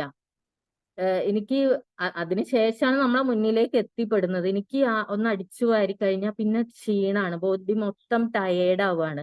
അല്ലെങ്കിൽ അപ്പൊ നമുക്ക് എന്താണ് ഇത് ഒഴിവാക്കലാണ് ഒരു അവസാന വാക്ക് എന്നുള്ള ഒരു ചിന്തയിലേക്കാണ് ഇന്ന് ജനങ്ങൾ മാറിയിരിക്കുന്നത്. കാരണം എന്തെങ്കിലും ഒരു പ്രോബ്ലം വന്നു, യൂട്രസ് റിമൂവ് ചെയ്യുക, ഓക്കെ അത് ഒഴിവാക്കുക, ആ ഒരു മെന്റാലിറ്റിയിലേക്ക് ഇന്ന് എന്താണെന്ന് അറിയില്ല, അതിന്റെ ആ ഒരു ഇമ്പോർട്ടൻസ് എവിടെയോ മറന്നു പോയിട്ടുണ്ട്. ആ സ്ത്രീത്വം നഷ്ടപ്പെടുന്ന രീതിയിലേക്ക്, അല്ലെങ്കിൽ ആ ഒരു സ്ത്രീ എന്ന ക്വാളിറ്റി മാറുന്ന അവസ്ഥയിലേക്ക് ഇന്ന് കാണുന്നുണ്ട്. അപ്പൊ ഇതിനെല്ലാം മെയിൻ നമ്മൾ ഇതിനെന്താണ് കാരണം എന്ന് നമ്മൾ നോക്കുമ്പോൾ, നമ്മൾ ചെറുപ്പം മുതലേ അനുവർത്തിച്ചു വരുന്ന നമ്മൾ അല്ലെങ്കിൽ നമ്മൾ ഫോളോ ചെയ്യുന്ന അല്ലെങ്കിൽ സ്വീകരിക്കുന്ന പല ചികിത്സകളും തന്നെയാണ് നമ്മൾ ആ ഒരു ശരീരത്തിന്റെ, ആ ഒരു മനുഷ്യ ശരീരത്തിന്റെ ആ ഒരു സൃഷ്ടിപ്പിന്റെ ഗുണം മനസ്സിലാക്കാതെ പല പ്രയാസങ്ങളെയും നാം രാസമരുന്നുകൾ ഉപയോഗിച്ച് അടിച്ചമർത്തുമ്പോൾ, ഇപ്പൊ നമ്മൾ അല്ലെങ്കിൽ നമ്മൾ ചെറുപ്പം മുതലേ നമ്മൾ അനുവർത്തിച്ചു വരുന്ന ജീവിത ശൈലികൾ, ഇപ്പൊ ഷുഹൈബ് സാർ തന്നെ പറഞ്ഞു, നമ്മൾ മെൻസസിന്റെ സമയത്തുള്ള ഓരോ കാര്യങ്ങൾ പറഞ്ഞൂല്ലേ, ഇതൊക്കെ കേൾക്കുമ്പോ എല്ലാവർക്കും ഒരു പുച്ഛോ ഇതൊക്കെ പണ്ടുള്ള ആൾക്കാർ ചെയ്തതല്ലേ എന്നുള്ള ഒരു തരം താഴ്ത്തലാണ്. പക്ഷെ നമ്മളിവിടെ മനസ്സിലാക്കുക, ശരിയായ ഒരു ജീവിത ശൈലി അക്യുപഞ്ചർ, സിംഗിൾ പോയിന്റ് അക്യുപഞ്ചർ ഇവിടെ പറഞ്ഞു തരുന്നുണ്ട്. ഈ ഒരു തിരിച്ചറിവിലേക്കാണ്. കാരണം യൂട്രസ് എന്ന അവയവത്തിന്റെ ഇമ്പോർട്ടൻസ് അതാണ് ഇന്ന് ഇവിടെ നിങ്ങളോട് അക്യുപഞ്ചർ അക്യുപഞ്ചറിലൂടെ, സിംഗിൾ പോയിന്റ് അക്യുപഞ്ചറിലൂടെ നിങ്ങളിലേക്ക് എത്തിക്കാൻ വേണ്ടിയിട്ട്, അല്ലെങ്കിൽ ആ ഒരു പ്രകാശത്തിലേക്കാണ്, അല്ലെങ്കിൽ ആ ഒരു തിരിച്ചറിവിലേക്കാണ് നിങ്ങളെ ഇന്ന് ഞാൻ ക്ഷണിക്കുന്നത്. അപ്പൊ ഇപ്പൊ അതിനൊക്കെ ഒരു കാരണമായിട്ട് ഞാൻ പറഞ്ഞല്ലോ, ഹെൽത്തിയായ യൂട്രസ് ഉണ്ടാവുമ്പോഴാണ് ആ ബോഡി തന്നെ എപ്പോഴും ഇങ്ങനെ ഹെൽത്തി ആയിട്ട് നിൽക്കുക. ആ ഒരു സ്ത്രീയുടെ ആ ഹെൽത്തിയായ ശരീരത്തിലാണ് നല്ല കുട്ടികൾ ഉണ്ടാവുന്നത്. അതായത് നിങ്ങൾ നോക്കൂ, ഒരു പുതിയ തലമുറേനെയാണ് നമ്മൾ ഉണ്ടാക്കുന്നത്. അപ്പൊ ആ അമ്മയുമായിട്ട് അത്രത്തോളം ബന്ധപ്പെട്ട് കിടക്കുന്നുണ്ട് ആ കുട്ടി എന്ന് പറയുന്നത്. അപ്പൊ നമ്മളിവിടെ ഇപ്പം കുറെ ആൾക്കാർ ഒഴിവാക്കിയവരുണ്ടാവാം, റിമൂവ് ചെയ്തവരുണ്ടാവും, പല ആൾക്കാരും റിമൂവ് ചെയ്യാൻ വേണ്ടിയിട്ട് ഡോക്ടേഴ്സ് പറഞ്ഞ ആൾക്കാരുണ്ടാവും. അപ്പോ ഇത്തരം ആളുകൾ പിന്നെ ഒഴിവാക്കിയവർ ഭയപ്പെടുകയല്ല, തനിക്ക് ഈ ഒരു വിവരം കിട്ടിക്കഴിഞ്ഞാൽ ഇനിയുള്ള ഒരു സമൂഹത്തിലേക്ക്, അല്ലെങ്കിൽ എന്റെ കുട്ടികൾക്ക് ഈ ഒരു അവസ്ഥ വരാതിരിക്കാൻ ഞാൻ എന്ത് ചെയ്യണം എന്നുള്ളതിനെ കുറിച്ച് ആണ് കൂടുതൽ ഓർക്കേണ്ടത്. അല്ലാതെ പെട്ടതിനെ കുറിച്ച് സങ്കടപ്പെടുന്നതിന് പകരം ഇനി ഒരാൾക്ക് ഇത് ഒഴിവാക്കാതിരിക്കാൻ ഞാൻ എന്ത് സഹായം ചെയ്തു കൊടുക്കണം എന്നുള്ളതാണ് നമ്മൾ അക്യുപഞ്ചറിലൂടെ നിങ്ങൾക്ക് പരിചയപ്പെടുത്തുന്നത്. ഇതിനൊക്കെ നമ്മൾ ആദ്യമേ ശ്രദ്ധിക്കാനായിട്ട് പറയുന്നത് നമ്മളെ മെൻസ്ട്രൽ പീരീഡിനെ തന്നെയാണ്. നമ്മുടെ ആ ഒരു മാസമുറ സമയത്ത് നാം പാലിക്കേണ്ട ആ ഒരു രീതിയെ തന്നെയാണ്. ഇപ്പൊ അധികവും നമ്മള് കുട്ടികളെ ചിലപ്പോ നമ്മളെ അടുത്ത് വരുന്ന, എന്റെ അടുത്ത് ഇപ്പൊ അടുത്തൊരു പെൺകുട്ടി വന്നത്, ഹിന്ദു ഒരു പെൺകുട്ടിയാണ്. അവൾക്ക് ഇതേപോലെ മെൻസസിന്റെ സമയത്ത് ഭയങ്കര പെയിനാണ്, ഭയങ്കര വേദനയാണെന്ന് അവളെ അമ്മ പറയുന്നത്. അപ്പൊ ഞാൻ അവളുമായിട്ട് ജസ്റ്റ് സംസാരിച്ചപ്പോ അവൾ ആ സമയത്ത് നന്നായിട്ട് എക്സസൈസ് ചെയ്യും, കരാട്ടെ. അത് അവള് കരാട്ടെ ചെയ്യുന്ന കുട്ടിയാണ്. അപ്പൊ മെൻസസിന്റെ സമയത്തും അത് അവൾ തുടർന്നുകൊണ്ടിരിക്കുന്നുണ്ട്. ഒരു കുട്ടി പറഞ്ഞത് ഡാൻസ് കളിക്കുന്ന കുട്ടിയാണ്. അപ്പൊ ഞാൻ മെൻസസ് ആവുമ്പോ എനിക്ക് അത് പ്രത്യേകത, ഞാൻ അന്നും ചെയ്യും. അപ്പം വേദനയാവുമ്പോ അവിടെ കിടക്കും, അല്ലെങ്കിൽ അതിനൊരു മൈൻഡ് ചെയ്യണം എന്നോ അല്ലെ അതിനൊരു പരിപാലിക്കണം എന്നുള്ള ഒരു അറിവ് എവിടെയോ നഷ്ടപ്പെട്ടു പോയിട്ടുണ്ട്. അപ്പൊ നമുക്കറിയാം ഒരു സ്ത്രീയുടെ ഏറ്റവും നല്ലൊരു ക്ലീനിങ് പ്രോസസ്സ് തന്നെയാണ് മെൻസ്ട്രേഷൻ പീരീഡ് എന്ന് പറയുന്നത്. അപ്പൊ ആ ഒരു സമയത്ത് നമ്മൾ എന്തൊക്കെ ചെയ്യണം എന്നുള്ളത് അക്യുപഞ്ചർ സയൻസിൽ വളരെ വ്യക്തമായിട്ട് പറയുന്നുണ്ട്. പക്ഷെ അതൊരു സയൻസ് തന്നെയാണ്, അത് നിങ്ങൾ പഠിച്ചാലാണ് അത് ഡീറ്റെയിൽ ആയിട്ട് അറിയാൻ പറ്റുള്ളൂ. പക്ഷെ നമുക്ക് ഇവിടെ പറഞ്ഞു തരാനുള്ളത് നമ്മൾ ആ സമയത്ത് ഭക്ഷണം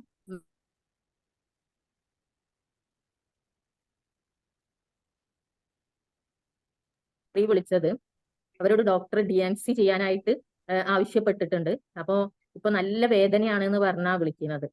അപ്പോ അവരോട് ഞാൻ പറഞ്ഞത്, നിങ്ങൾ തൽക്കാലം എന്ത് ചെയ്യുക, ഫോൺ വിളിക്കുമ്പോൾ ഭയങ്കര കരഞ്ഞിട്ട് വിളിക്കുമ്പോൾ നമ്മൾ പറഞ്ഞു കൊടുക്കണം, നിങ്ങൾ തൽക്കാലം ഒന്ന് ഭക്ഷണം കുറയ്ക്ക്. അപ്പൊ അവർക്ക് എന്തോ ഒരു അത്ഭുതം പോലെയാണ്. കാരണം മെൻസസ് ഉള്ള സമയത്ത് നമ്മൾ ഒരു ഭാഗത്തുകൂടെ നമുക്ക് ചോര നഷ്ടപ്പെടുമ്പോൾ മറ്റൊരു ഭാഗത്തുകൂടെ നമ്മൾ ഒരുപാട് ഭക്ഷണം കഴിക്കണ്ടേ, ഇല്ലെങ്കിൽ ഞാൻ തളർന്നു പോവില്ല, ഇങ്ങനത്തെ ഓരോ തെറ്റായ ധാരണകളാണുള്ളത്. അപ്പൊ ഞാൻ പറഞ്ഞു, നിങ്ങൾക്കൊരു ഹീലിംഗ് ആണ്, ഒരു ക്ലീനിങ് പ്രോസസ്സാണ് ബോഡിയിൽ നടക്കുന്നത്. അപ്പൊ ഇതിനൊക്കെ ഞാൻ വീണ്ടും പറയണം, വ്യക്തമായ സയൻസ് അക്യുപഞ്ചറിൽ ഉണ്ട്. അതുകൊണ്ട് തന്നെ ഇത് പഠിക്കുക, അത് സ്വായത്തമാക്കുക എന്നുള്ളത് വളരെ ഇമ്പോർട്ടന്റ് ആയിട്ടുള്ള ഒരു കാര്യമാണ്, വളരെ നിങ്ങൾക്ക് ഗുണം ചെയ്യുന്ന കാര്യമാണ്. അപ്പം നമ്മളെ ഇപ്പൊ സ്വാഗതം പ്രസംഗിക പറയുകയും ചെയ്തു, അവൾക്കൊക്കെ വന്നപ്പോഴുണ്ടായ മാറ്റം, ഇത് പഠിച്ചപ്പോഴുണ്ടായ ഒരു മാറ്റം അല്ലെ. അപ്പോ ഇപ്പൊ ഞാൻ തന്നെ, എനിക്ക് എന്റേതായ അനുഭവങ്ങൾ തന്നെ അറിയാം. അല്ലെങ്കിൽ സ്റ്റുഡൻസ് പറയണ അവർക്ക് അവരെ സ്കിന്നിൽ വന്ന മാറ്റങ്ങൾ, സ്വഭാവത്തിൽ വന്ന മാറ്റങ്ങളൊക്കെ പറയാറുണ്ട്. ഓരോരുത്തരും അവരവരെ വിലയിരുത്തുമ്പോ തന്നെ അവർക്ക് ഒരുപാട് മാറ്റങ്ങൾ മനസ്സിലാവുന്നുണ്ട്. അങ്ങനെ ഈ സ്ത്രീനോട് ഞാൻ പറഞ്ഞ, ജസ്റ്റ് നിങ്ങളൊന്ന് ഫുഡ് ഒന്ന് ശ്രദ്ധിക്കുക. അപ്പൊ അവർക്ക് ഒരു അത്ഭുതമാണ്, അവിടെ ഫുഡ് ശ്രദ്ധിക്കുക എന്ന് പറഞ്ഞാല് അങ്ങനെ വേണോ? പക്ഷെ അവര് പിന്നെ എന്റെ അടുത്ത് ട്രീറ്റ്മെന്റിന് പിറ്റേന്ന് വരുമ്പോ അവര് പറയണത്, നിങ്ങൾ പറഞ്ഞ പോലെ ഞാൻ അന്നൊന്ന് ഭക്ഷണം ഒന്ന് ഒഴിവാക്കിയപ്പോ എനിക്ക് ശരിക്കും പറഞ്ഞാൽ വിശക്കുന്നില്ല. പക്ഷേ നമ്മൾ വേദനയായിട്ട് കിടക്കുമ്പോൾ മറ്റുള്ളവർ നിർബന്ധിച്ച് ഭക്ഷണം കഴിപ്പിക്കും അല്ലെ. അതിന്റെ കാരണം തന്നെയാണ്, ഒരു ഭാഗത്തൂടെ നമുക്ക് എന്തൊക്കെയോ നഷ്ടപ്പെടുകയാണ്, അപ്പൊ മറ്റേ ഭാഗത്തുകൂടെ നമ്മൾ എന്തൊക്കെയോ കഴിക്കണം എന്നുള്ള ഒരു ചിന്തയാണ്. അങ്ങനെ അവർ പറയുന്നത് വളരെ അത്ഭുതകരമായ ഒരു റിസൾട്ട് പറയാണ്. കാരണം ഇങ്ങനെ പെയിനൊക്കെ കുറയോ? പൊതുവെ എന്താ ചെയ്യാ, നമ്മൾ പെയിൻ കില്ലർ എടുത്ത് കഴിക്കും, നമുക്ക് ചെയ്യാനുള്ള വർക്ക് നമ്മൾ ചെയ്യും. ഇപ്പൊ ഇവിടെ എന്തെത്തി, DNC ചെയ്യേണ്ട അവസ്ഥ എത്തി. ഇനി അടുത്തത് അത് റിമൂവലാണ്. അപ്പൊ അതിലേക്ക് പോവാനുള്ള എന്തോ ഒരു ഭയം കാരണം, എന്തോ ഒരു തിരിച്ചറിവ് കാരണം, എന്തോ ഒഴിവാക്കിയവരാരോ പറഞ്ഞു കൊടുത്ത പ്രയാസം കാരണമാണ് അവര് എന്നെ സമീപിക്കുന്നത്. അപ്പൊ അവര് ഒരു മിറാക്കിളായ റിസൾട്ടാണ് പറഞ്ഞത്. ഇതുവരെ DNC ചെയ്തില്ല, മാത്രല്ല ഇപ്പൊ നല്ല മെൻസസ് കറക്റ്റ് ആയിട്ട് അവര് പോണൂന്ന് പറഞ്ഞു. അപ്പൊ ഈ ഒരു ചെറിയൊരു മാറ്റം, ഇത് ഇപ്പൊ നമ്മള് ഇതിലെ കേൾക്കുമ്പോ അത് ഭക്ഷണം എന്താണ് അതുമായിട്ട് ഇത്ര ബന്ധം എന്നുള്ള ഒരു ചിന്തയുണ്ടാവുക. പക്ഷെ ഇത് എത്രത്തോളം സ്ത്രീയുടെ ആരോഗ്യമായിട്ട് ഇതൊക്കെ ബന്ധപ്പെട്ട് കിടക്കുന്നു എന്നുള്ളത് അത് ചെയ്യുമ്പോഴും അതിനെക്കുറിച്ച് പഠിക്കുമ്പോഴുമാണ് അത് ശരിക്കും മനസ്സിലാവുക. പല ആൾക്കാരും എന്നോട് പറഞ്ഞിട്ടുണ്ട്, നീയൊക്കെ പറയുമ്പോ നമുക്കത് ഉൾക്കൊള്ളുന്നതിന് ഒരു ലിമിറ്റ് ഉണ്ടായിരുന്നു, എന്നാൽ ഇപ്പോ അത് പഠിച്ചു കഴിഞ്ഞ് നമ്മളത് അപ്ലൈ ചെയ്യുമ്പോൾ അതിന് വേറൊരു ഡിഫറൻറ് ഉണ്ട്. അത് ശരിയായ രീതിയിൽ അത് ചെയ്യാനും അത് ഉൾക്കൊണ്ട് ചെയ്യാനുമായിട്ട് സാധിക്കുന്നുണ്ട്. അപ്പൊ ഈ ഒരു പഠനം തന്നെയാണ് ശരിക്കും ഞാൻ എന്ന് പറഞ്ഞാല് ഒരു 10-12 വർഷമായി ഇപ്പൊ അക്യുപഞ്ചർ മേഖലയിൽ സേവനം അനുഷ്ഠിച്ചു വരുന്നുണ്ട്. അപ്പൊ എനിക്ക് വന്ന മാറ്റങ്ങൾ തന്നെ ഞാൻ നോക്കാറുണ്ട്. അത് ശാരീരികമായിട്ടായിക്കോട്ടെ, മാനസികമായിട്ടായിക്കോട്ടെ, നമുക്ക് സാമ്പത്തികമായിട്ടായിക്കോട്ടെ, ഒരു നല്ലൊരു ഹലാലായ ഒരു വരുമാനമാണ് അല്ലെ. അതിലൊക്കെ ഉപരി ഒരു ആത്മീയമായിട്ട് ഒരു സുഖാവസ്ഥ നമ്മൾ അനുഭവിക്കുന്നുണ്ട്, ഒരു റിലാക്സ് മൂഡ്. കാരണം ഒന്നാമത് എന്നിൽ നിന്നും ആദ്യം തന്നെ നീങ്ങിയത് എന്റെ രോഗഭയാണ്. കാരണം ഇത് ഈ ഒരു അവയവത്തെ പറ്റിയിട്ട്, അല്ലെങ്കിൽ നമ്മളെ ശരീരത്തെ പറ്റിയിട്ട്, ശരീരത്തിന്റെ ഭാഷയെ പറ്റി അങ്ങോട്ട് പഠിക്കുമ്പോൾ, കാരണം നമുക്ക് അക്യുപഞ്ചർ തന്നെ അറിയാം, ഒരു ഹോളിസ്റ്റിക് ഒരു സ്പെഷ്യലൈസേഷൻ ഒന്നും ഇല്ല. അതുകൊണ്ട് തന്നെ എനിക്ക് അറിയില്ല ജനങ്ങളുടെ ഇടയിൽ ഇതിനൊരു വില ഇല്ലാത്തത്. പലപ്പോഴും ആൾക്കാർക്ക് അതാണ് മറ്റേ വേറെ സിസ്റ്റത്തിലൊക്കെ ആവുമ്പോ സ്പെഷ്യലൈസേഷൻ ഉണ്ടല്ലോ, നിങ്ങളിൽ അതില്ല. അല്ലെങ്കിൽ എന്താണ് പിന്നെ അവർക്ക് ലാബ് ടെസ്റ്റുകൾ ഉണ്ട്, പല ടെസ്റ്റുകൾ നടത്തുന്നുണ്ട്. പക്ഷേ നമ്മള് നാഡീ പരിശോധന എന്ന് പറയുന്നത് ഇപ്പൊ സിംഗിൾ പോയിന്റ് അക്യുപഞ്ചറിൽ തന്നെ ഉള്ളൂ. വേറെ ഒരു സിസ്റ്റത്തിലും ഇപ്പൊ പൾസ് ഡയഗ്നോസിംഗ് ഒന്നും കാണാറില്ല. ചില ആൾക്കാർ ഇതേപോലെ ഭയങ്കര ക്യൂരിയോസിറ്റി ആയിട്ട് പറയും. കാരണം നാഡി നോക്കിയിട്ട് നിങ്ങൾ അത് പറയുമ്പോ അല്ലെങ്കിൽ ആ രോഗങ്ങൾ ഇങ്ങനെ സുഖാകുമ്പോ ഭയങ്കര അത്ഭുതം തോന്നുന്നുണ്ട് കേട്ടോ. കാരണം എങ്ങനെയാണ് ഇത് ഈ ഒരു നാഡി നോക്കുമ്പോ ഈ ഒരു പ്രയാസം മാറണം, അങ്ങനെ പറയുന്ന ആൾക്കാരുണ്ട്. അപ്പൊ ഞാൻ ഇതിലേക്ക് വന്നപ്പോ ഞാൻ ഏറ്റവും കൂടുതൽ മനസ്സിലാക്കുന്നത്, ഞാൻ എല്ലാ ഒരു ഭയമുള്ള ഒരു സാധാ ഒരു റിയൽ വീട്ടമ്മയായിരുന്നു. പേടിയാവട്ടെ, ഒരു ദേഷ്യാവട്ടെ, സങ്കടാവട്ടെ, ഇങ്ങനെ നമുക്ക് ഇമോഷണലി സ്ത്രീ എന്ന് പറയുന്ന ആ ഒരു എക്സ്ട്രീം ഉള്ള ഒരു വ്യക്തിയാണ്. പക്ഷെ നമുക്കിത് പഠിക്കുന്നതോടുകൂടി ഫസ്റ്റ് ആ ഒരു രോഗഭയം അങ്ങോട്ട് മാറുമ്പോ തന്നെ എന്തോ ഒരു ഫ്രീഡം, സുഖാവസ്ഥ ഈ ഭൂമിയിലൂടെ പോവാനായിട്ട് കിട്ടുന്നുണ്ട്. എന്റെ മക്കളൊക്കെ എന്നോട് പലപ്പോഴും പറയാറുണ്ട്, ഉമ്മ അക്യുപഞ്ചർ ആയതുകൊണ്ട് അല്ലെ ഉമ്മ ചികിത്സകയായതുകൊണ്ട് എത്ര നന്നായി അല്ലെ. സ്ത്രീകളും ഞാൻ ആദ്യമേ പറഞ്ഞു, ഒരു ചികിത്സക എന്നുള്ള ഒരു റോള് പിന്നെ ചെയ്യുന്ന ആളാണ്. ആ ഒരു റോളും നമ്മൾ കൈകാര്യം ചെയ്യുന്നുണ്ട്. പക്ഷെ അവിടെ നിങ്ങൾക്ക് ഈ അറിവ് കൂടെ ഉണ്ടെങ്കിലോ, എന്റെ ശരീരം ഇതാണ്, എന്റെ കുട്ടീന്റെ ശരീരത്തിൽ ഇപ്പൊ ഇതാണ് സംഭവിക്കുന്നതെന്നുള്ള ആ ഒരു അറിവും കൂടെ ഉണ്ടെങ്കിൽ എന്തായിരിക്കും നിങ്ങളൊരു മാനസികാവസ്ഥ. അതാ ഞാൻ പറഞ്ഞത്, എനിക്ക് കിട്ടിയത് അതാണ്. എന്നിൽ നിന്നും ആ രോഗഭയം മാറിയപ്പോ എന്റെ കുട്ടികൾക്ക് ഒരു പ്രയാസം വന്നാല് നമുക്കത് അതിനെ പെട്ടെന്ന് ഹാൻഡിൽ ചെയ്യാൻ പറ്റുന്നുണ്ട്. അല്ലെങ്കിൽ എനിക്കൊരു 2 ദിവസം ബ്ലീഡിങ് കൂടി, മെൻസസ് എന്തെങ്കിലും 2 ദിവസം അധികമായി, അല്ലെ 2 ദിവസം ഒന്ന് കുറഞ്ഞു, അല്ലെ ഒന്ന് അങ്ങോട്ട് നീങ്ങി, എനിക്കത് പ്രശ്നമല്ല. കാരണം എനിക്കത് മനസ്സിലാവണ്ട എന്താണ് എന്റെ ശരീരം ചെയ്യുന്നത്, എന്താണ് എന്റെ ശരീരത്തിന്റെ ഭാഷ. അത് മനസ്സിലായി ചെയ്യുമ്പോൾ നമുക്ക് ഒന്നുകൂടി എളുപ്പമാണ്. ഇതിലൂടെയുള്ള യാത്ര വളരെ ഈസി ആവുന്നുണ്ട്. കാരണം കുട്ടികൾ തന്നെ പറയാം, കാരണം ഉമ്മ അല്ലെ ഒരു രോഗീനെ സംരക്ഷിക്കുക അല്ലെങ്കിൽ പരിചരിക്കുക ഉമ്മയാണ്.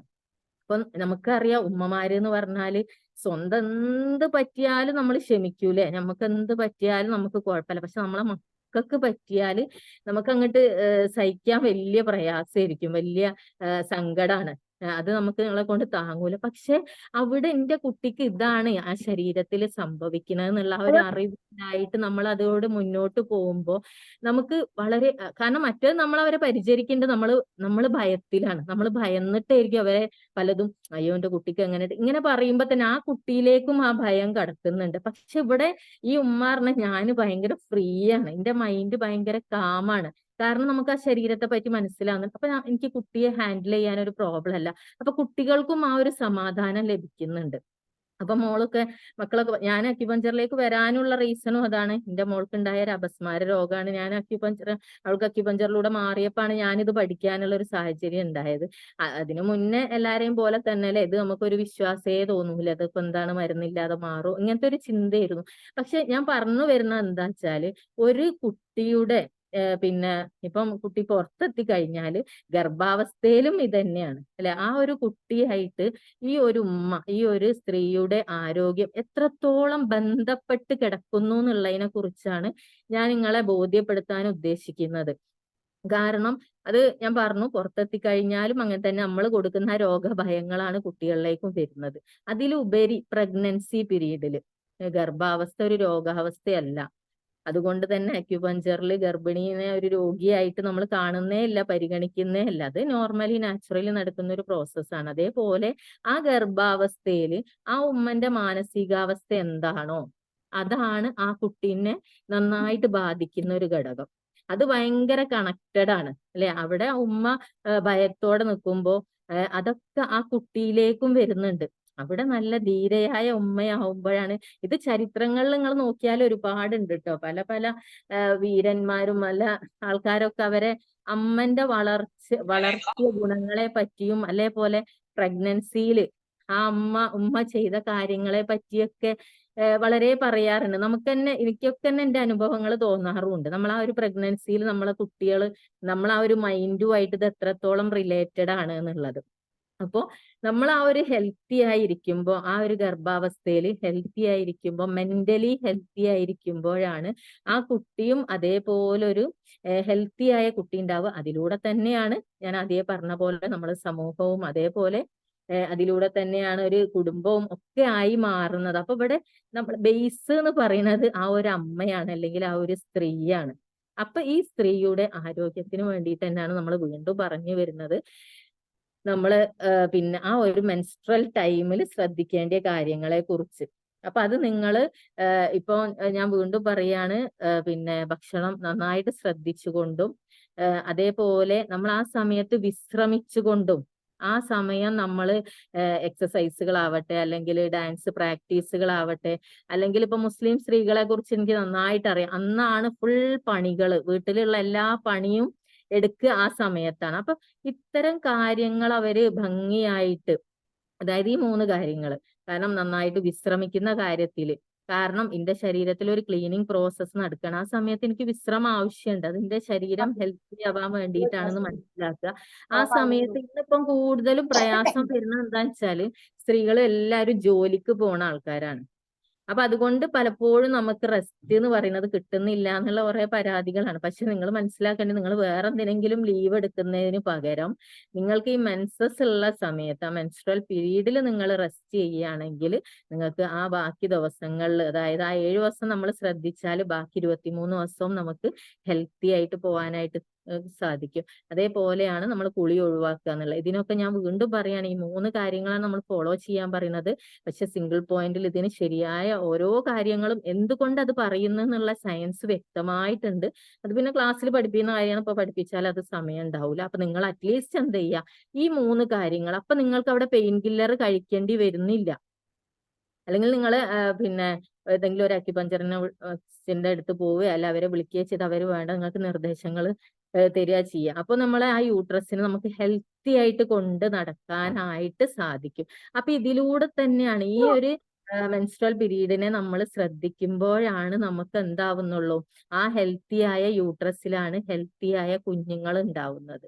അതേപോലെ തന്നെ ഹെൽത്തി ആയിട്ടുള്ള, അപ്പാണ് ഈ കുട്ടിയാണ് പിന്നെ അല്ലെ ഒരു തലമുറനെയാണ് നമ്മളവിടെ ഉണ്ടാക്കുന്നത്, ഒരു ഹെൽത്തി ആയ സമൂഹത്തിനെ ഉണ്ടാക്കണം. ഞാൻ ഇപ്പോഴത്തെ തന്നെ നമ്മള് ഒരു പെൺകുട്ടി, ഒരു ഉമ്മ അവളെ മകളെ അക്യുപഞ്ചർ പഠിക്കാൻ ചേർത്തി. അപ്പൊ ഞാൻ അവരോട് പറഞ്ഞതാ, നിങ്ങൾ ശരിക്കും എടുക്കുന്ന തീരുമാനം ഒന്നുകൂടി, കാരണം പെൺകുട്ടികളെ പഠിപ്പിക്കുമ്പോൾ ഒന്നുകൂടി അവൾ ആ സമൂഹത്തിനെയാണ്, അല്ലെ ഒരു തലമുറനെയാണ് ശരിക്കും നന്നാക്കാൻ പോണത്. നിങ്ങൾ ആ ഒരു തീരുമാനം, കാരണം ആ ഒരു പെൺകുട്ടി പഠിക്കുന്നതോട് കൂടി തന്നെ അവള് പിന്നെ ഒരുപാട് പിന്നെ ഇനിയുള്ള ഒരു തലമുറനെയാണ് ശരിക്കും മാറ്റുന്നത്. അപ്പൊ സ്ത്രീ എന്ന് പറയുന്നത് ഒരു ബേസ് ആണ് ശരിക്കും. അവിടെ നന്നായി കഴിഞ്ഞാൽ, അതുകൊണ്ട് തന്നെ ആവാം അല്ലെ സ്ത്രീകൾക്ക് ഇപ്പൊ ഖുർആനിലൊക്കെ ആണെങ്കിലും കുറച്ചുകൂടി ഇമ്പോർട്ടൻസ് പുരുഷനെക്കാട്ടി ഒരു പടി ഉമ്മയെ സ്നേഹിക്കുക എന്നൊക്കെ ഉള്ള ഒരു പറയുന്നുണ്ടല്ലോ, ഉമ്മനെയാണ് ഉപ്പനെക്കാട്ടി. കാരണം അത്രക്ക് എന്തോ ഒരു പുതിയ തലമുറനെ ഉണ്ടാക്കുന്നതിൽ സ്ത്രീ അത്ര കണ്ട് ബന്ധപ്പെട്ട് കിടക്കുന്നുണ്ട്. അപ്പൊ നമ്മൾ ആ ഒരു സ്വഭാവം, ഒരു മാനസികപരമായിട്ടൊക്കെ നമുക്കൊരു ചേഞ്ച് വന്നു പോയിട്ടുണ്ടെങ്കിൽ, എവിടേക്കോ പറയും മെൻസസ് ആകുമ്പോ ഭയങ്കര ഇറിറ്റേഷൻ ആണ്, ഞാൻ പൂതനയാണ് എന്നൊക്കെ പറയും ആൾക്കാർ. സ്ത്രീകൾ വന്നിട്ട് പറയും എനിക്കറിയില്ല അന്ന് എനിക്ക് ഭയങ്കര ദേഷ്യാണ്. നമ്മൾ ആ ഒരു ലൈഫ് സ്റ്റൈൽ ഫോളോ ചെയ്ത് അവരെ നാടി നോക്കി ഒരു നീഡിൽ ചെയ്ത് 2 ആഴ്ച കഴിഞ്ഞോ അല്ലെങ്കിൽ ഒരു മെൻസസ് പീരീഡ് കഴിഞ്ഞ് അവർ പറയും ഭയങ്കര മാറ്റമുണ്ട്. കാരണം നിങ്ങൾ മനസ്സിലാക്കുക, നിങ്ങൾ ഇതുവരെ കേട്ടിട്ടുണ്ടാവില്ല അല്ലെ, ഈ മെൻസസ് ടൈമിൽ ഭക്ഷണം ഒഴിവാക്കണം എന്നുള്ളത് ആരും കേട്ടിട്ടുണ്ടാവില്ല. അതേപോലെ തന്നെയാണ് ആ സമയത്ത് റെസ്റ്റ് എടുക്കണം എന്നുള്ളതിനെ കുറിച്ച് അറിയേയില്ല. പണ്ട് കാലങ്ങളിലൊക്കെ നിങ്ങൾ കേട്ടിട്ടുണ്ടാവൂലെ, കുളി തെറ്റിയോ കുളിച്ച് കേറിയോ എന്നൊക്കെ ചോദിക്കുന്നത്. അതൊക്കെ ഇതിന്റെ ഭാഗമാണ്. കാരണം ഈ സമയമായാൽ പിന്നെ കുളിയില്ല. കുളി തെറ്റൽ അപ്പോഴും മുതലാണ്, കുളിച്ചു കയറല് ആ ഒരു പീരീഡ് കഴിഞ്ഞിട്ടാണ്. അപ്പൊ ഈ കാര്യം വളരെ സിമ്പിൾ ആയിട്ട് നിങ്ങൾക്ക് തോന്നും ഇപ്പൊ കേൾക്കുമ്പോ, ഇതെന്താ ഇപ്പൊ ഇത്ര വലിയ ഇമ്പോർട്ടന്റ് ഉള്ള കാര്യമാണ്. പക്ഷേ നിങ്ങളുടെ ലൈഫിൽ ഇതൊന്നും നിങ്ങൾ അപ്ലൈ ചെയ്തു. കാരണം ഞാൻ വീണ്ടും പറയണം, ഇതിന് വ്യക്തമായ ഒരു സയൻസ് ഉണ്ട് അക്യുപഞ്ചറിൽ. അപ്പൊ ആ ഒരു രീതിയിലേക്ക് നിങ്ങൾ മാറുമ്പോൾ, ഞാനതാ പറഞ്ഞു, ഒരുപാട് ആൾക്കാർ അനുഭവങ്ങൾ ഇതേപോലെ പറയാറുണ്ട്. ഒരു സ്ത്രീ എന്റെ അടുത്ത് ചികിത്സക്ക് വന്നതേ, അവര് പറഞ്ഞത് ഫാറ്റി ലിവറും ഉണ്ട്, ഗാൽ സ്റ്റോണും ഉണ്ട് എന്ന് പറഞ്ഞു. അങ്ങനെ നമ്മൾ അവരെ ചികിത്സ തുടങ്ങി. പിന്നെ ഭക്ഷണങ്ങൾ നിയന്ത്രിക്കാനൊക്കെ പറഞ്ഞു കൊടുത്തു. നാഡി നോക്കിയിട്ടാണ് നമ്മൾ അക്യുപഞ്ചർ ചികിത്സ എന്ന് പറയുന്നത്, നിങ്ങൾക്ക് അറിയുമായിരിക്കും അല്ലെ. പൾസ് നോക്കിയിട്ടാണ് നമ്മൾ ഡയഗ്നോസ് ചെയ്യുക, അവരെ ട്രീറ്റ്മെന്റ് ഒക്കെ ചെയ്തപ്പോൾ അവരെന്നോട് പറയുന്നത് മെൻസസ്, അതായത് ബ്ലീഡിങ് കുറച്ച് കൂടി. 5-6 മാസം അവർ ചികിത്സ ചെയ്തു. അപ്പൊ എന്നോട് പറയുന്നത് പണ്ട് 7 days ഉള്ളപ്പോ 10 days 12 days ഒക്കെ ബ്ലീഡിങ് ഉണ്ടാവുന്നുണ്ട്, അപ്പൊ പെയിൻ ഉണ്ട്, അല്ലെങ്കിൽ കുറച്ച് ക്ലോട്ട് ആയിട്ട് വരുന്നു, അങ്ങനെയൊക്കെ ഇങ്ങനെ പരാതി പറയും. കാരണം അവർക്ക് അത് ഇതുവരെ ഇല്ലാത്തതാണ്. പക്ഷെ നമുക്ക് അവിടെ മനസ്സിലാക്കുന്നുണ്ട് അവർക്ക് എന്തോ ഒരു ശുദ്ധീകരണം അവിടെ സ്റ്റാർട്ട് ആയിട്ടുണ്ട് എന്ന് മനസ്സിലാവുന്നുണ്ട്. അവരോട് അതിന്റെ ഫോളോ അപ്പുകൾ പറഞ്ഞു കൊടുക്കും. അല്ലാതെ പെയിൻ കില്ലർ ഒരിക്കലും കഴിക്കരുത്. അവര് പറയുന്നത് എന്താ വെച്ചാൽ മുന്നേ എനിക്ക് ഇതേപോലെ പെയിനൊക്കെ വന്നിട്ടുണ്ട്, അന്ന് ഞാൻ മെഫ്താൽ എടുത്ത് കഴിക്കുമായിരുന്നു. പക്ഷെ നിങ്ങളെ സ്റ്റാറ്റസിൽ ഇപ്പൊ ഈ മെഫ്താൽ നിരോധിച്ചൊക്കെ കണ്ടപ്പോഴാണ് ഭയങ്കര നിങ്ങളുടേൽ മാത്രല്ല, ഞാൻ എന്റെ കസിന് അലോപ്പതി ഹോസ്പിറ്റലിൽ വർക്ക് ചെയ്യുന്നുണ്ട്, അവളെ സ്റ്റാറ്റസും ഉണ്ട് എന്ത് ഈ മെഫ്താൽ നിരോധിച്ച് ക്യാൻസറിന് കാരണമാകുന്നു എന്ന് പറഞ്ഞ് പിൻവലിച്ചു. അപ്പൊ ആകെ ടെൻഷനിലാണ്. ഞാൻ പറഞ്ഞ നിങ്ങൾ ടെൻഷനാണ്, അത് ഞാൻ ഒരുപാട് ഉപയോഗിച്ചിട്ടുണ്ട്. ഞാൻ പറഞ്ഞ സാരല്ല, നമ്മളെ ശരീരം, മനുഷ്യ ശരീരം അല്ലെങ്കിൽ സ്ത്രീകൾ എന്നൊക്കെ പറഞ്ഞാല് മനുഷ്യ ശരീരം തന്നെ മൊത്തത്തിൽ ഒരു ഉത്കൃഷ്ടമായ ഒരു സൃഷ്ടിപ്പാണ്. അത്രയും ആ ഒരു സെൽഫ് കെയറിങ് മെക്കാനിസം അവിടെ സിസ്റ്റം ചെയ്തു വെച്ചൊരു ശരീരമാണ്. അതുകൊണ്ട് നിങ്ങൾ അതിൽ ഒരു പ്രയാസം ഒരു സങ്കടവും വിചാരിക്കേണ്ട. ഞാൻ നിങ്ങളെ കൂടെ ഉണ്ട്. ഞാൻ പറയുന്നത് ജസ്റ്റ് ഫോളോ ചെയ്താൽ മതി. ഞാൻ പറയുമ്പോൾ വളരെ സിമ്പിൾ ആയിട്ട് നിങ്ങൾക്ക് തോന്നും, പക്ഷേ നിങ്ങൾ അതിന് വില കൽപ്പിച്ചിട്ട് ഞാൻ പറയുന്നത് അതേപോലെ ഫോളോ ചെയ്യൂ എന്ന് പറഞ്ഞു. അങ്ങനെ അവര് അത് ഫോളോ ചെയ്തു. പിന്നെ നമ്മളെ ചികിത്സന്റെ രീതി മാറിയ പോലായി. കാരണം അവര് വന്നത് എന്തിനാണ്, ഫാറ്റി ലിവർ ആണ്, സ്റ്റോൺ ഉണ്ട്, അതിന്റെ പെയിൻ ഉണ്ട് എന്നൊക്കെയാ പറഞ്ഞ്. പിന്നെ വരെ സംസാരം എന്താണ്, മൊത്തം ബ്ലീഡിങ്ങിന്റെ കഥകൾ മാത്രമായി. അപ്പൊ ഞാൻ അതിനുള്ള നിർദ്ദേശങ്ങൾ കൊടുത്തു. പക്ഷേ അൽഹംദുലില്ലാ ഒരു 6 മാസം കഴിഞ്ഞപ്പോ അവര് ഹസ്ബൻഡ് പിടിച്ചിട്ട് ഒരു വർഷം സ്കാൻ ചെയ്തു എന്ന് പറഞ്ഞു. അവര് എന്തോ ഒരു കാര്യത്തിന് ഹോസ്പിറ്റലിൽ ആരെയോ കാണാനോ അങ്ങനെ എന്തോ പോയ സമയത്ത് അവര് പറഞ്ഞല്ലോ, നമുക്ക് ഹസ്ബൻഡ് പറഞ്ഞു എന്നാണ് അവര് പറഞ്ഞത്, നിർബന്ധിച്ച് സ്കാൻ ചെയ്യിപ്പിച്ചു. അപ്പൊ അവര് പറയാം മിറാക്കിൾ റിസൾട്ട് എന്ന് പറയാം മാം, എന്റെ ശരീരത്തിൽ ആ ഫാറ്റി ലിവറും ഇല്ല, സ്റ്റോണും കാണുന്നില്ല. ഞാൻ അതിനല്ലേ നിങ്ങളെടുത്ത് ചികിത്സക്ക് വന്നിരുന്നത്. കാരണം നമുക്കറിയാം ഒരു സ്ത്രീയുടെ cleaning process first and important ആയിട്ട് നടക്കുന്നത് ഈ മാസമുള്ള മെൻസ്ട്രൽ ടൈമിലൂടെയാണ്. അപ്പൊ ഇതിനെ നമ്മൾ കറക്റ്റ് ആയിട്ട് ഫോളോ ചെയ്യുകയാണെങ്കിൽ ഒരിക്കലും ഒരു സ്റ്റോണോ കിഡ്നി സ്റ്റോണോ ഹാർട്ട് ഫെയിലിയറോ സ്ത്രീകൾക്ക് വരൂല. പക്ഷെ ഇത് കേൾക്കുമ്പോൾ നിങ്ങൾക്ക് അത്ഭുതമായിരിക്കൂലേ, എന്റെ വീട്ടിൽ തന്നെ ഉണ്ട്, അല്ലെങ്കിൽ എന്റെ അയൽവാസി ഉണ്ട്, അല്ലെ സമൂഹത്തിലേക്ക് നോക്കിയാൽ എത്രയോ അറ്റാക്ക് വരുന്ന സ്ത്രീകളുണ്ട്, അല്ലെങ്കിൽ എത്രയോ സ്റ്റോൺ ഉള്ള ആൾക്കാരുണ്ട്. പക്ഷെ ഇതിന്റെ കാരണം എന്ത് തന്നെയാണ്, നമ്മൾ ഈ മെൻസസിനെ ഈ ബേസ് ആയിട്ട് സ്ത്രീക്ക് അനുഗ്രഹമായി ലഭിച്ചിട്ടുള്ള മെൻസസിനെ പരിപാലിക്കാത്തത് തന്നെയാണ്. നിങ്ങൾ കറക്റ്റ് ആയിട്ട് ഓരോ മാസവും ആ 7 days നിങ്ങളെ ഒന്ന് മാറ്റി വെച്ച് നിങ്ങൾ ശ്രദ്ധിക്കുകയാണെങ്കിൽ നമ്മൾ ആ ഒരു റഹ്മാനുള്ള അവയവം നമുക്ക് കനിഞ്ഞരുളി അനുഗ്രഹമായിട്ട് ലഭിച്ചിട്ടുള്ള ആ അവയവത്തെ നമ്മൾ സംരക്ഷിക്കുകയാണെങ്കിൽ നമ്മൾ എപ്പോ ഹെൽത്തി ആയിട്ട് പോകാൻ പറ്റും. പിന്നെ എല്ലാവർക്കും വരുന്ന ഒരു പേടിയാണ് അല്ലെ മെനോപോസ് എന്ന് പറയുന്നത്. ആ ഒരു സമയത്ത് ഇപ്പൊ നമ്മള് ഇപ്പൊ ചില പെൺകുട്ടികൾ വരും, എന്നിട്ട് പറയും മെൻസസ് ആകുന്നില്ല. ഇപ്പൊ 27 വയസ്സ് 30 വയസ്സൊക്കെ ഉണ്ടാവുള്ളൂ. അപ്പൊ തന്നെ മെൻസസ് ചിലപ്പോ ആകുന്നില്ല, ഡിലേ ആണ്. എന്നിട്ട് ഭയാണ്, എന്താണ് മെനോപോസ് ആണോ അതിന്റെ ലക്ഷണാണോ എന്ന് ചോദിച്ചിട്ട് ഭയങ്കര ഭയം കാണും. കാരണം എന്താ വെച്ചാൽ മെനോപോസിന് അത്ര കണ്ടെന്ന് ഭയപ്പെടുത്തുന്നുണ്ട്. കാരണം നമുക്ക് സെക്ഷുവലി പല പ്രയാസങ്ങൾ ഉണ്ടാവും, ഭർത്താവിന് ചിലപ്പോൾ നമ്മളോട് അതുകൊണ്ട് താല്പര്യമൊന്നും വരൂല, ഇങ്ങനെയൊക്കെ വേണ്ടാത്ത ഒരുപാട് ചിന്തകൾ, മാനസികമായിട്ടുള്ള ബുദ്ധിമുട്ടുകൾ ഉണ്ടാവും, ഉറക്കിന് പ്രയാസങ്ങൾ ഉണ്ടാവും. അപ്പൊ അതിന്റെ ലക്ഷണാണോ മാം, അതാണോ നമുക്ക് മെൻസസ് ആവാതെ, ഇങ്ങനത്തെ വേണ്ടാത്ത ചിന്തകളാണ്. ഞാൻ പറഞ്ഞു ഒരിക്കലും അതല്ല, അതിനാണ് നമ്മളിവിടെ നിങ്ങളെ നാടി നോക്കിയിട്ട് ചികിത്സിക്കുന്നത്. അത് അതിന്റെ സമയമാകുമ്പോൾ ആയിക്കോളും. അതിൽ നിങ്ങൾ പ്രയാസപ്പെടാൻ നിങ്ങൾക്ക് എന്തെങ്കിലും അനുഭവിക്കുന്ന ബുദ്ധിമുട്ടുണ്ടോ? കാരണം ഇതിനൊക്കെ കാരണം എന്താ വെച്ചാൽ നമ്മൾ പല ആരോഗ്യ മാസികളാവട്ടെ പല വാർത്തകളാവട്ടെ എന്തെങ്കിലും ഒരു പ്രയാസം വരുമ്പോൾ അപ്പോഴത്തിന് ഗൂഗിളിൽ സെർച്ചിങ് ആണ് എന്താണ് ഇതിന് കാരണം.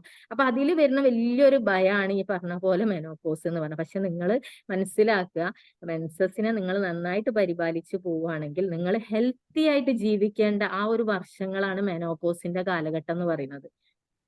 അപ്പോ ഇപ്പൊ ചിലപ്പോ മെനോപോസ് ആയ ആൾക്കാരുണ്ടാവും ഇവിടെ. അപ്പൊ അവർക്കൊരു സങ്കടം, അയ്യോ ഇനി നമുക്ക് മെൻസസ് പരിപാലിക്കാനില്ലാലോ. അപ്പോഴും ഉണ്ട്, നിങ്ങൾക്ക് ഓപ്ഷൻ ഉണ്ട് അക്യുപഞ്ചറിൽ. നമ്മള് അക്യുപഞ്ചറിൽ മെയിൻ പറയുന്നതാണ് 4 ഗോൾഡൻ റൂൾസ് അല്ലെ, 4G എന്ന് പറയുന്നത് നിങ്ങൾ കേട്ടിട്ടുണ്ടാവും. വിശക്കുമ്പോൾ മാത്രം ഭക്ഷണം കഴിക്കുക, ദാഹിക്കുമ്പോൾ മാത്രം വെള്ളം കുടിക്കുക, അതേപോലെ നേരത്തെ ഉറങ്ങുക, എന്തെങ്കിലും പ്രയാസങ്ങൾ ഉണ്ടെങ്കിൽ ശാരീരിക ബുദ്ധിമുട്ടുകൾ ഉണ്ടെങ്കിൽ റെസ്റ്റ് ചെയ്യുക, വിശ്രമിക്കുക. അന്ന് എന്തെങ്കിലും ടാബ്ലറ്റോ എന്തെങ്കിലും പാരസെറ്റാമോളോ ഒക്കെ എടുത്ത് കഴിച്ച് നമ്മൾ ഓരോ പരിപാടികൾക്കോ ഓരോ കാര്യങ്ങളോ ചെയ്യാതെ നമുക്ക് എന്തെങ്കിലും ഒരു ശാരീരികമായ ബുദ്ധിമുട്ടുണ്ടെങ്കിൽ അത് മനസ്സിലാക്കിക്കൊണ്ടൊന്ന് റെസ്റ്റ് ചെയ്യുക. ഇത് നമ്മൾ ചെയ്യുമ്പോഴും ഈ ഉത്കൃഷ്ടമായ ശരീരം പെട്ടെന്ന് ഇമ്മ്യൂണിറ്റി ഇൻക്രീസ് ആവാനും നമുക്ക് ആ ഒരു പിന്നെ നമ്മൾ ആ ഒരു ക്ഷീണങ്ങളോ അല്ലെങ്കിൽ എന്താണോ നമ്മൾ അനുഭവിക്കുന്ന ആ പ്രയാസത്തിൽ നിന്ന് പെട്ടെന്നൊരു മാറ്റം വരുന്നുണ്ട്. പക്ഷെ ഇതൊക്കെ വളരെ സിമ്പിൾ ആയിട്ടാണ് ആൾക്കാർ എടുക്കുന്നത്. നമ്മൾ പറയുമ്പോൾ കാരണം എന്താ, മറ്റൊരു വിഭാഗം തന്നെ അല്ലെങ്കിൽ മറ്റ് നേരെ ഓപ്പോസിറ്റ് ഉള്ള ആൾക്കാർ ഒരുപാട് ഭക്ഷിച്ചോളി, നിങ്ങൾ ഇഷ്ടംപോലെ ജീവിച്ചോളി എന്ന് പറയുമ്പോൾ അതിന്റെ ഇടയിൽ എന്തോ ഒരു പ്രയാസം പോലെ വിചാരിക്കുകയാണ്. ചില സ്ത്രീകൾ എന്നോട് പറയും, നിന്റെ അടുത്ത് ഞാൻ വരാത്തന്നെ നീ പട്ടിണിക്കിടുന്ന് വിചാരിച്ചിട്ടാണ്. ഭയങ്കര തെറ്റിദ്ധാരണയാണ്. നമ്മൾ പട്ടിണിക്കിടുക ഒരു പരിപാടിയേ അല്ല. പട്ടിണിക്കിടുന്ന എവിടെയാണ്? വിശക്കുമ്പോ നമുക്ക് കഴിക്കാലോ. നിങ്ങൾ വിശക്കാതെ നിങ്ങളെ ഉള്ളിലേക്ക് നിറയ്ക്കല്ലേ എന്നാ പറയാം. അപ്പൊ ഈ മെനോപോസിന്റെ സമയം ആയിട്ടുണ്ടെങ്കിൽ വരെ നമ്മൾ ഈ കാര്യം ശ്രദ്ധിക്കുന്നതോടുകൂടി നമ്മൾ ഹെൽത്തി ആയിട്ട് തന്നെ വരുന്നുണ്ട് ആ സ്ത്രീ. അല്ലാതെ നമ്മൾ എനിക്ക് അത് കഴിഞ്ഞല്ലോ, അതിൽ നിരാശയല്ല വേണ്ടത്. ഈ ഒരു ക്ലാസ് കേൾക്കുമ്പോൾ അതുകൊണ്ടാണ് അവരെ ഞാൻ ഒന്നുകൂടി ഫോക്കസ് ചെയ്ത് പറഞ്ഞത്. അപ്പൊ എല്ലാ വിഭാഗമുള്ള ആൾക്കാരും ഉണ്ടാവുമല്ലോ, അതുകൊണ്ട് ഞാൻ പറഞ്ഞു എന്നുള്ളൂ. അപ്പൊ നമ്മൾ ചെയ്യേണ്ടത് മെയിനായിട്ട് ആ ഒരു മെൻസസിന് അതിന്റെ ഇമ്പോർട്ടൻസ് കൊടുത്തിട്ട് ആ സമയത്ത് ഇപ്പൊ ആ ഒരു ഇപ്പോഴുള്ള പെൺകുട്ടികളൊക്കെ നമുക്കറിയാം കോസ്മെറ്റിക്സ് ഒക്കെ നന്നായിട്ട് ഉപയോഗിക്കുന്നത് കാണാം, അല്ലെങ്കിൽ പെയിൻ കില്ലേഴ്സ് നന്നായിട്ട് ഉപയോഗിക്കുന്നത് കാണാറുണ്ട്. ഞാൻ ഇവിടെ പല ഉമ്മമാരും പറയും, അവള് വേദന വന്ന അപ്പത് പാരസെറ്റാമോൾ അവിടെ കൂടെ തന്നെ ഉണ്ടാവും, അല്ലെങ്കിൽ ഈ പറഞ്ഞ ഈ മെസ്റ്റാലൊക്കെ ഇപ്പൊ നിരോധിച്ചുകൊണ്ട് അതില്ല, ചിലപ്പോൾ വാങ്ങാൻ ഒരു പേടിയുണ്ട്, അങ്ങനെയൊക്കെ പറയും. അപ്പൊ നമ്മള് ഈ ഒരു കാര്യം, ഈ ഒരു വേദനക്ക് വേണ്ടി അന്നൊന്ന് റെസ്റ്റ് ചെയ്യുകയും അന്ന് ഭക്ഷണം ഒന്ന് ഒഴിവാക്കുകയും ചെയ്ത അടുത്തയിൽ നിങ്ങൾക്ക് പെയിന് കുറയുക ചെയ്യാം. മറ്റതോ നമ്മൾ വീണ്ടും ആ ഭക്ഷണം കഴിക്കലും വീണ്ടും നമ്മൾ ഒരു മെഡിസിൻ എടുക്കുകയും ചെയ്താൽ അടുത്തയിൽ ഈ മാലിന്യം കൂടെ പുറത്തേക്ക് വരണ്ടേ, അപ്പൊ വീണ്ടും പെയിന് കൂടുക ചെയ്യാം. എന്നിട്ട് ഇങ്ങനെ കുറെ കഴിഞ്ഞിട്ട് വരും, എന്താ പറയാ, ഇപ്പൊ ആ ഒരു മരുന്നൊന്നും പറ്റുന്നില്ല. പണ്ടൊരു ടാബ്ലറ്റ് എടുത്താൽ നമുക്ക് ആ ഒരു റെസ്റ്റ് മതിയേനു, അതേപോലെ കിടന്നു കഴിഞ്ഞാൽ എനിക്ക് ആ ഒരു വേദന മാറും. ഇപ്പൊ അത് മതിയാവുന്നില്ല. കാരണം എന്താ വെച്ചാൽ ആ ഒരു മാലിന്യം കൂടി ശരീരത്തിൽ നിന്ന് പുറന്തള്ളേണ്ട ഒരു അവസ്ഥയിലേക്ക് വരുന്നുണ്ട്. അപ്പൊ നിങ്ങൾ വളരെ സിമ്പിൾ ആയിട്ട് ഈ പറയുന്ന കാര്യം നമുക്ക് ഫോളോ ചെയ്യാൻ വളരെ എളുപ്പമുള്ള കാര്യമാണ്. പക്ഷെ എന്നാലോ ഇത് നല്ലൊരു സയന്റിഫിക് ആയിട്ടുള്ള ഒരു കാര്യവും തന്നെയാണ്. അപ്പൊ നിങ്ങൾ ജസ്റ്റ് ഒന്ന് അപ്ലൈ ചെയ്യാം നമ്മളെ ശരീരത്തിൽ. നമ്മൾ ജസ്റ്റ് ഒന്ന് ഈ ഒരു കാര്യം, ഈ ഒരു 3 കാര്യങ്ങൾ മെൻസസിന്റെ ടൈമിൽ ഇത് ബേസ് ആണ്. ഇത് നിങ്ങൾ നിങ്ങളെ കുട്ടികളെ ശീലിപ്പിക്കുക, കുട്ടികളിലേക്കും ഇത് കൊണ്ടുവരും. ഇപ്പൊ ഇന്നലെയും കൂടെ ഒരു പെൺകുട്ടി വിളിച്ചിരുന്നു, ആദ്യമായിട്ട് ഒരു ഉമ്മ വിളിച്ച് ആദ്യമായിട്ട് മെൻസസ് ആയതാണ്, കുട്ടിക്ക് എന്ത് ചെയ്യണം. എനിക്കിങ്ങനെ ഓർമ്മ വരിക, പണ്ട് നമ്മളെ നാട്ടിലൊക്കെയാണ് ധാരാളമായിട്ട് അന്ന് ഭക്ഷണം കഴിപ്പിക്കുക ചെയ്യുക, എണ്ണട്ട നെയ്യിട്ട ഭക്ഷണങ്ങൾ കഴിപ്പിക്കുക, അല്ലെ മഞ്ഞളെണ്ണ തേച്ച് കുളിപ്പിക്കുക, അല്ലെ ധാരാളം ഭക്ഷണം കഴിപ്പിക്കുക, അല്ലെ സ്കൂളാണെങ്കിൽ സ്കൂളിൽ പറഞ്ഞേക്കുക, എന്താണോ അതിൽ പ്രത്യേകിച്ച് ഇപ്പൊ നമ്മൾ ആ ഒരു വ്യക്തത പറഞ്ഞു കൊടുക്കുകയാണ് അവർക്ക്. എന്താണ്, നിങ്ങൾ നല്ലോ മോളെ നല്ലോ റെസ്റ്റ് എടുപ്പിക്കുക, സ്കൂളിലോ ക്ലാസ്സിലോ ഒന്നും പറഞ്ഞേക്കണ്ട, നന്നായിട്ട് അവൾക്ക് റെസ്റ്റ് കൊടുക്കുക, ആവശ്യത്തിന് അവൾ പറയുന്ന ഭക്ഷണം പറയാൻ അവൾക്ക് കഴിക്കാൻ മടിയുണ്ട്, അവൾക്ക് ഭക്ഷണം ആവശ്യമില്ല, അത് അവളോട് നോക്കാനാ പറയാ.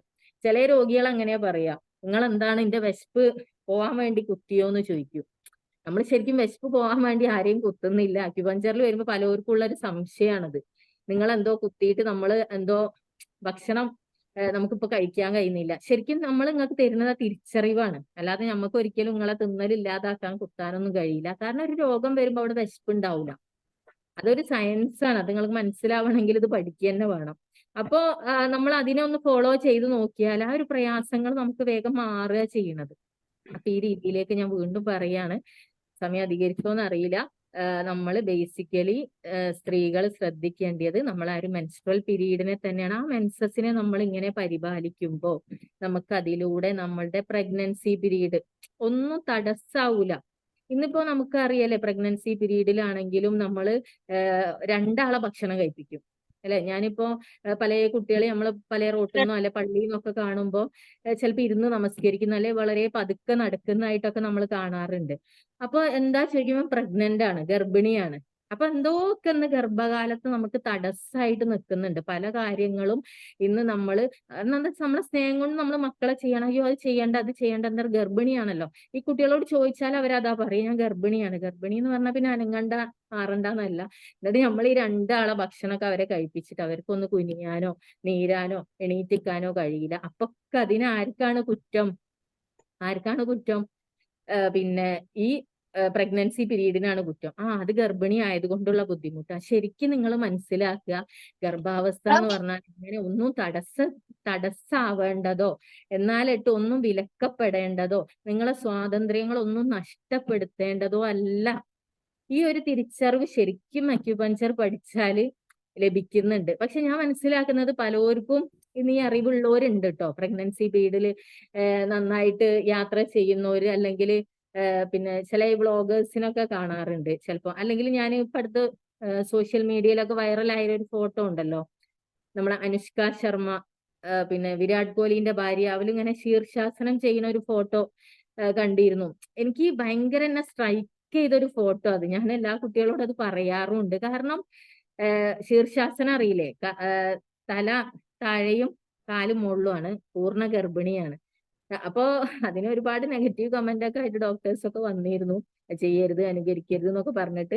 പക്ഷേ ഇത്തരത്തിൽ തിരിച്ചറിവ് കിട്ടിയവർ, ഇത് ഗർഭാവസ്ഥ എന്ന് പറയുന്നത് ഒരു രോഗാവസ്ഥയല്ല, ഗർഭിണി എന്ന് പറയുന്നത് ഒരു രോഗിയല്ല, ഇത് നാച്ചുറലി നോർമലി പ്രകൃതിയിൽ നടക്കുന്ന, അല്ലെ, പ്രകൃതിയിൽ ഓരോ പഴങ്ങളും പഴുത്ത് പാകമായി അതിന്റെ സമയമാകുമ്പോൾ അത് കൊഴിഞ്ഞു വീഴുന്ന പോലെ ഇതും അങ്ങനെ നടക്കേണ്ട ഒരു പ്രോസസ് ആണെന്നുള്ള തിരിച്ചറിവ് കിട്ടിയ ഒരുപാട് ജനങ്ങൾ ഇന്ന് പല ഭാഗങ്ങളിലും ഉണ്ട്. അത് എൻജോയ് ചെയ്ത് ജീവിക്കുന്നവരുണ്ട്. പക്ഷെ ബഹുഭൂരിപക്ഷം ഇതറിയാതെ ഗർഭാവസ്ഥ എന്ന് പറയുന്നത് എന്തോ ഒരു രോഗാവസ്ഥയായിട്ട്, അതുകൊണ്ട് ഞാൻ പറഞ്ഞത് എന്താ, എല്ലാവർക്കും ഒരു ചടപ്പ് പോലെ, ഒരു മടി പോലെയാണ് ഗർഭിണി ആവാന്നൊക്കെ പറയുന്നത് തന്നെ, ഒരു ഇഷ്ടമല്ലാത്ത പോലെ.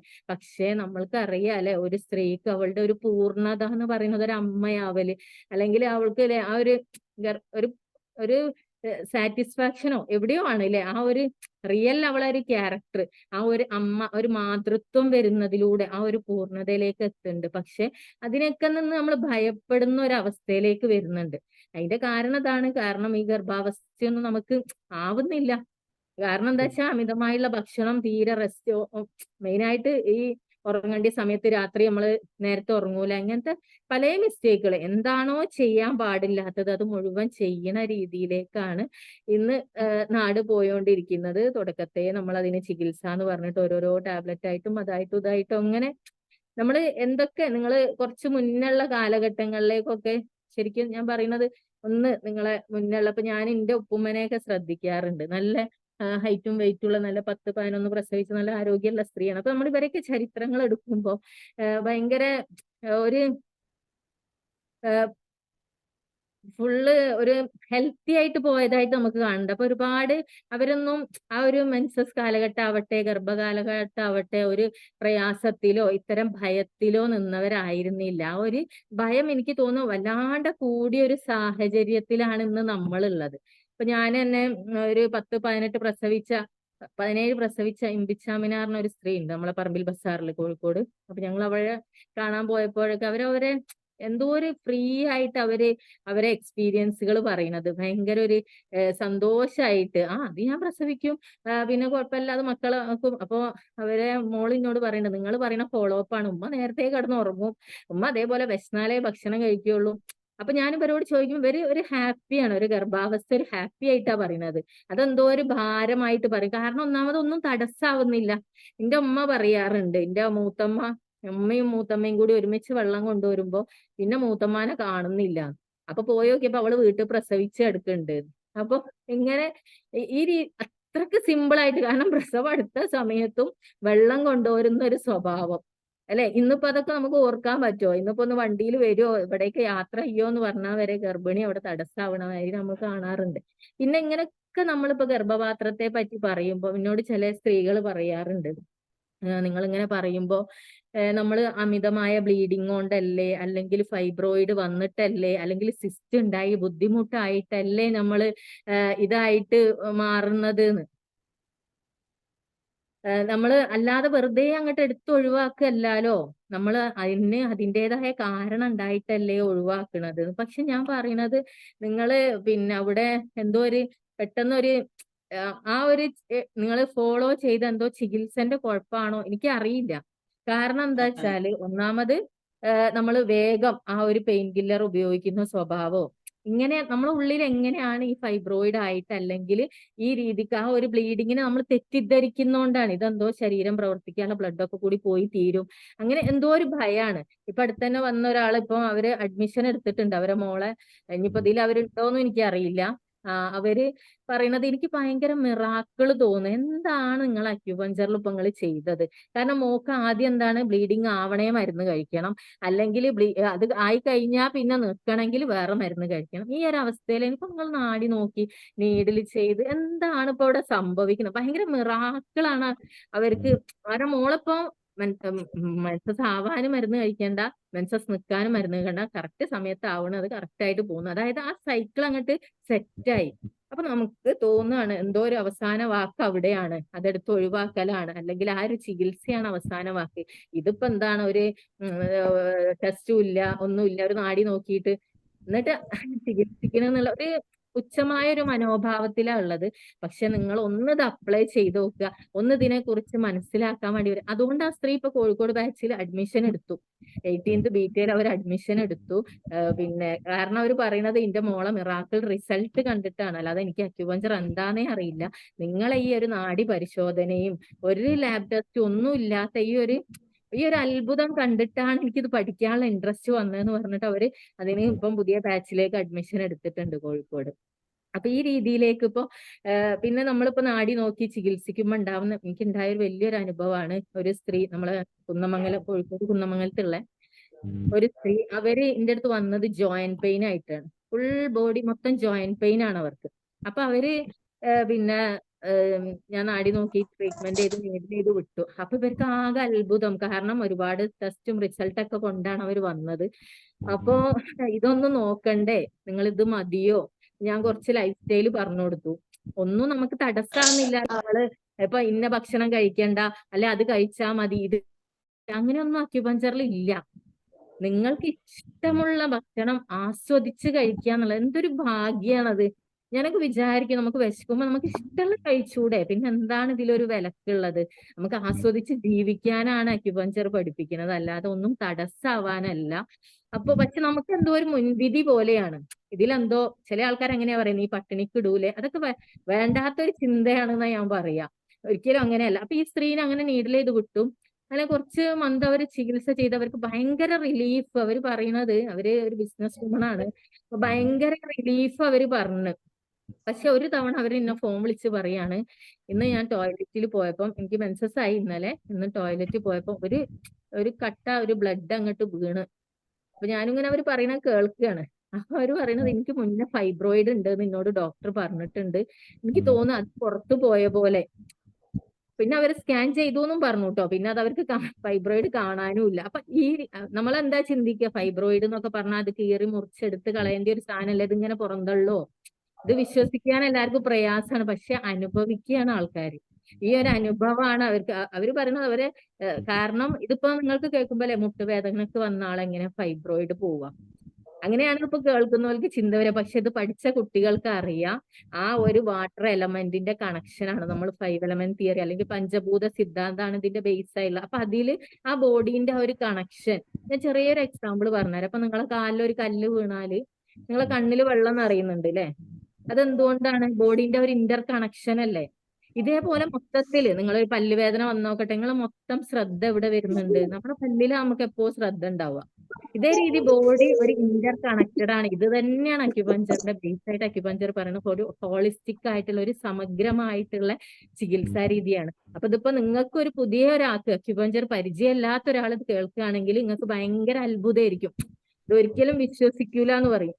അത് നമ്മളെ ഗ്രൂപ്പിൽ തന്നെ ഒരു കുട്ടി, ഒരു പേഷ്യൻസ് ഗ്രൂപ്പിൽ ഒരു സ്റ്റുഡന്റ് അവൾ അനുഭവപ്പെട്ടു, മെൻസസ് ബ്ലീഡിങ് കഴിഞ്ഞു മാറിയപ്പോ എന്റെ പല്ലുവേദന മാറി. അപ്പൊ ആ ഗ്രൂപ്പിൽ ഒരു ആള് കച്ചറുണ്ടാക്കി, എങ്ങനെ നിങ്ങൾ എന്ത് ബഡായിയാണ് പറയുന്നത്, എന്ത് പുളുവാണ് അടിക്കുന്നത്, എങ്ങനെ ഒരു പിന്നെ ബ്ലീഡിങ് വന്ന കുട്ടിക്ക്, അതായത് മെൻസ്ട്രൽ പീരീഡ് കഴിഞ്ഞ കുട്ടിക്ക് എങ്ങനെ പല്ലുവേദന മാറും? ഞാൻ പറഞ്ഞു, ഇത് പഠിച്ചാൽ നിങ്ങൾക്ക് അത് മനസ്സിലാവും. കാരണം ഇതേപോലെ യൂട്രസും ആ ഒരു ജോയിന്റ്സുകള്, പല്ല്, എല്ല്, നഖം, മുടിയൊക്കെ എങ്ങനെ ബന്ധപ്പെട്ട് കിടക്കുന്നു എന്നുള്ളത് മനസ്സിലാവാത്തതുകൊണ്ടാണ് നിങ്ങളിത് സംസാരിക്കുന്നത്. അതിന് നിങ്ങളിത് പഠിക്കുക, അപ്പോഴാണ് നിങ്ങൾക്കിത് മനസ്സിലാവുക, ബോഡിന്റെ ആ ഒരു ഇന്റർ കണക്ഷൻ എന്നുള്ളത്. അപ്പോ ഒരുപാട് അനുഭവങ്ങൾ നിങ്ങളോട് പറയാനുണ്ട് ജീവിതത്തിൽ, ഒരുപാട്. പക്ഷെ നമുക്ക് ഇന്ന് ഭയാണ് എല്ലാത്തിനും. മെയിൻ ആയിട്ട് ഞാൻ അതുകൊണ്ടാണ് സ്ത്രീകളെ കൂടുതലായിട്ട് പറഞ്ഞത്. സ്ത്രീകൾ എന്ന് പറഞ്ഞാൽ ഇമോഷണലി ആണ് അല്ലെ, വേഗം സങ്കടം വരും, വേഗം പേടി വരും, നമുക്ക് എന്തോ ഒരു ബേജാറാണ്. ഞാൻ നേരത്തെ പറഞ്ഞല്ലോ, നമ്മളെ മക്കളെ കാര്യത്തിലൊക്കെ ഭയങ്കര. അപ്പൊ ഞാൻ നിങ്ങളെ വെൽക്കം ചെയ്യാണ് ഈ ഒരു പ്രകാശത്തിലേക്ക്, ഈ ഒരു എന്താ പറയുക, നേരായ വഴിയിലേക്ക്, ഈ ഒരു തിരിച്ചറിവിലേക്ക് നിങ്ങളെ ഞാൻ ക്ഷണിക്കുകയാണ്. കാരണം നമുക്ക് ആ ഒരു ഹെൽത്തി ആയിട്ട് പോവാന്, ഒരു രോഗഭയമില്ലാതെ ആരോഗ്യത്തോടെ എന്റെ കുടുംബത്തെ, എന്റെ കുട്ടികളെ, ഇനി അതല്ല നിങ്ങൾക്ക് സമൂഹത്തിൽ വർക്ക് ചെയ്യാനും പറ്റും. കാരണം എന്താണ്, നിങ്ങളെ ഇഷ്ടത്തിനാണ് നിങ്ങൾ തീരുമാനിക്കേണ്ടത്. നിങ്ങളെ ക്ലിനിക്കൊപ്പം വേണം, നിങ്ങൾക്ക് നിങ്ങളെ കുടുംബത്തെ നോക്കാനോ അതിലൊരു പ്രയാസം വരാത്ത രീതിക്ക് നിങ്ങൾക്ക് നിങ്ങളെ ക്ലിനിക്കുകളെ സെറ്റ് ചെയ്യാൻ പറ്റും. ഞാൻ ഇന്ന ടൈമാണ് ഉണ്ടാവുക എന്ന് പറഞ്ഞ് നിങ്ങൾക്ക് അങ്ങനെ ഒരു ഹലാലായ വരുമാനം കൂടിയാണ്. ഇതിലൊക്കെ എനിക്ക് നിങ്ങളോട് ഞാൻ ഈ അക്യുപഞ്ചറിൽ വന്നിട്ട് എനിക്ക് ഉണ്ടായ മാറ്റം എനിക്ക് നിങ്ങളോട് പറഞ്ഞറിയിക്കാൻ പറ്റാത്ത അത്രക്കൊരു മാനസികമായിട്ട് ഞാൻ ശാരീരികമായിട്ട്, കാരണം ഈ മെൻസസ് ടൈമിൽ ഒരുപാട് വേദന അനുഭവിച്ച ഒരു വ്യക്തി തന്നെയായിരുന്നു ഞാൻ. അപ്പൊ നമുക്കിപ്പോ ആ ഒരു പ്രയാസങ്ങളൊന്നും ഇല്ല മാത്രമല്ല, മെൻസസ് ആകുമ്പോൾ നമ്മൾ മെൻസസ് ആയി എന്ന് അറിയണുള്ളൂ. അത്രയ്ക്ക് സിമ്പിളായി മാറിയത് ഞാൻ വെറുതെ പറയുന്നതല്ല. ഇത് അനുഭവിച്ച ഒരുപാട് സ്റ്റുഡൻസ് നമ്മളെ കൂടെ ഉണ്ട്, അക്യുപഞ്ചറിസ്റ്റുകൾ ഉണ്ട്, അവർക്കൊക്കെ അറിയാം. കാരണം നിങ്ങളും ഞാൻ പറയാണ് ഈ ഒരു വഴിയിലേക്ക്, ഈ ഒരു തിരിച്ചറിവിലേക്ക്, അല്ലെങ്കിൽ നിങ്ങളത് നിരീക്ഷിച്ചോളൂ. നിങ്ങൾ ഇത് ഫോളോ ചെയ്യുന്ന അക്യുപഞ്ചറിസ്റ്റുകളോട് പോയി ചോദിക്കുക, അല്ല ഏതെങ്കിലും പിന്നെ നിങ്ങൾക്ക് അറിയുന്ന രോഗികളോട് ചോദിക്കാം, എന്താണ് നിങ്ങളിത് ചെയ്തിട്ട് എന്താണ് പ്രയാസങ്ങൾ എന്താണ്. പക്ഷെ നിങ്ങൾ അറിയാത്തവർ ഇതിനെക്കുറിച്ച് പറയുന്നത് കേട്ടിട്ട് അതിൽ ഭയം കയറ്റരുത് എന്നാണ് എനിക്ക് നിങ്ങളോട് പറയാനുള്ളത്. കാരണം ഇത് അറിവില്ലാത്ത ആൾക്കാർ പലതും പറഞ്ഞുതരും, അങ്ങനെയല്ല, അത് വെറും പൊട്ടത്തരാണ്, അത് ഇതില്ലാത്താണ്. പക്ഷെ നിങ്ങൾ അനുഭവിച്ചിട്ട് നിങ്ങൾക്കുള്ളതാണ് നിങ്ങൾ നോക്കേണ്ട, ഒരാളെ വർത്താനല്ല. അപ്പൊ ഞാൻ അതുകൊണ്ട് വീണ്ടും പറയാണ്, ഇൻഷാ അല്ലാഹ് ഈ ഒരു പ്രകാശത്തിലേക്ക്, ഈ വെളിച്ചത്തിലേക്കാണ് ഞാൻ നിങ്ങളെ ക്ഷണിക്കുന്നത്. അപ്പൊ ഞാൻ പറയണത്, ഇനിയിപ്പോ എന്തെങ്കിലും ഡൗട്ടുകളൊക്കെ ഉണ്ടെങ്കിൽ ചോദിക്കുക, അപ്പൊ കൂടുതൽ കാര്യങ്ങൾ പറഞ്ഞുതരാനായിട്ട് പറ്റും ഇൻഷാ അല്ലാഹ്. അപ്പൊ ബാസിം സാറെ അത് ചെയ്തൂടെ? എന്നിട്ട് നമുക്ക് കൺക്ലൂഡ് ചെയ്യാം.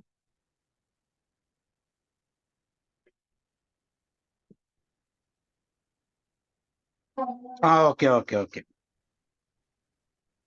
പ്രിയമുള്ളവരെ, ബിൻസറ മാഡത്തിന്റെ അവതരണം ശ്രദ്ധിച്ചല്ലോ. ഇനി പറഞ്ഞതിലോ അതല്ലെങ്കിൽ സ്ത്രീകളുമായി ബന്ധപ്പെട്ട് തന്നെ മറ്റു വിഷയങ്ങളിലോ എന്തെങ്കിലും കൺഫ്യൂഷൻ, സംശയങ്ങൾ ഉണ്ടെങ്കിൽ, അക്യുപഞ്ചർ റിലേറ്റഡ് സംശയം ഉണ്ടെങ്കിൽ ഇവിടെ മൈക്ക് ഓൺ ചെയ്തിട്ട് ചോദിച്ചു കുളിക്കരുത് എന്നാണോ ഉദ്ദേശിച്ചത്? അതെ, നമ്മൾ തലയിൽ വെള്ളം ഒഴിച്ച് കുളിക്കൂലേ, അതാണ് ഉദ്ദേശിച്ചത് കേട്ടോ.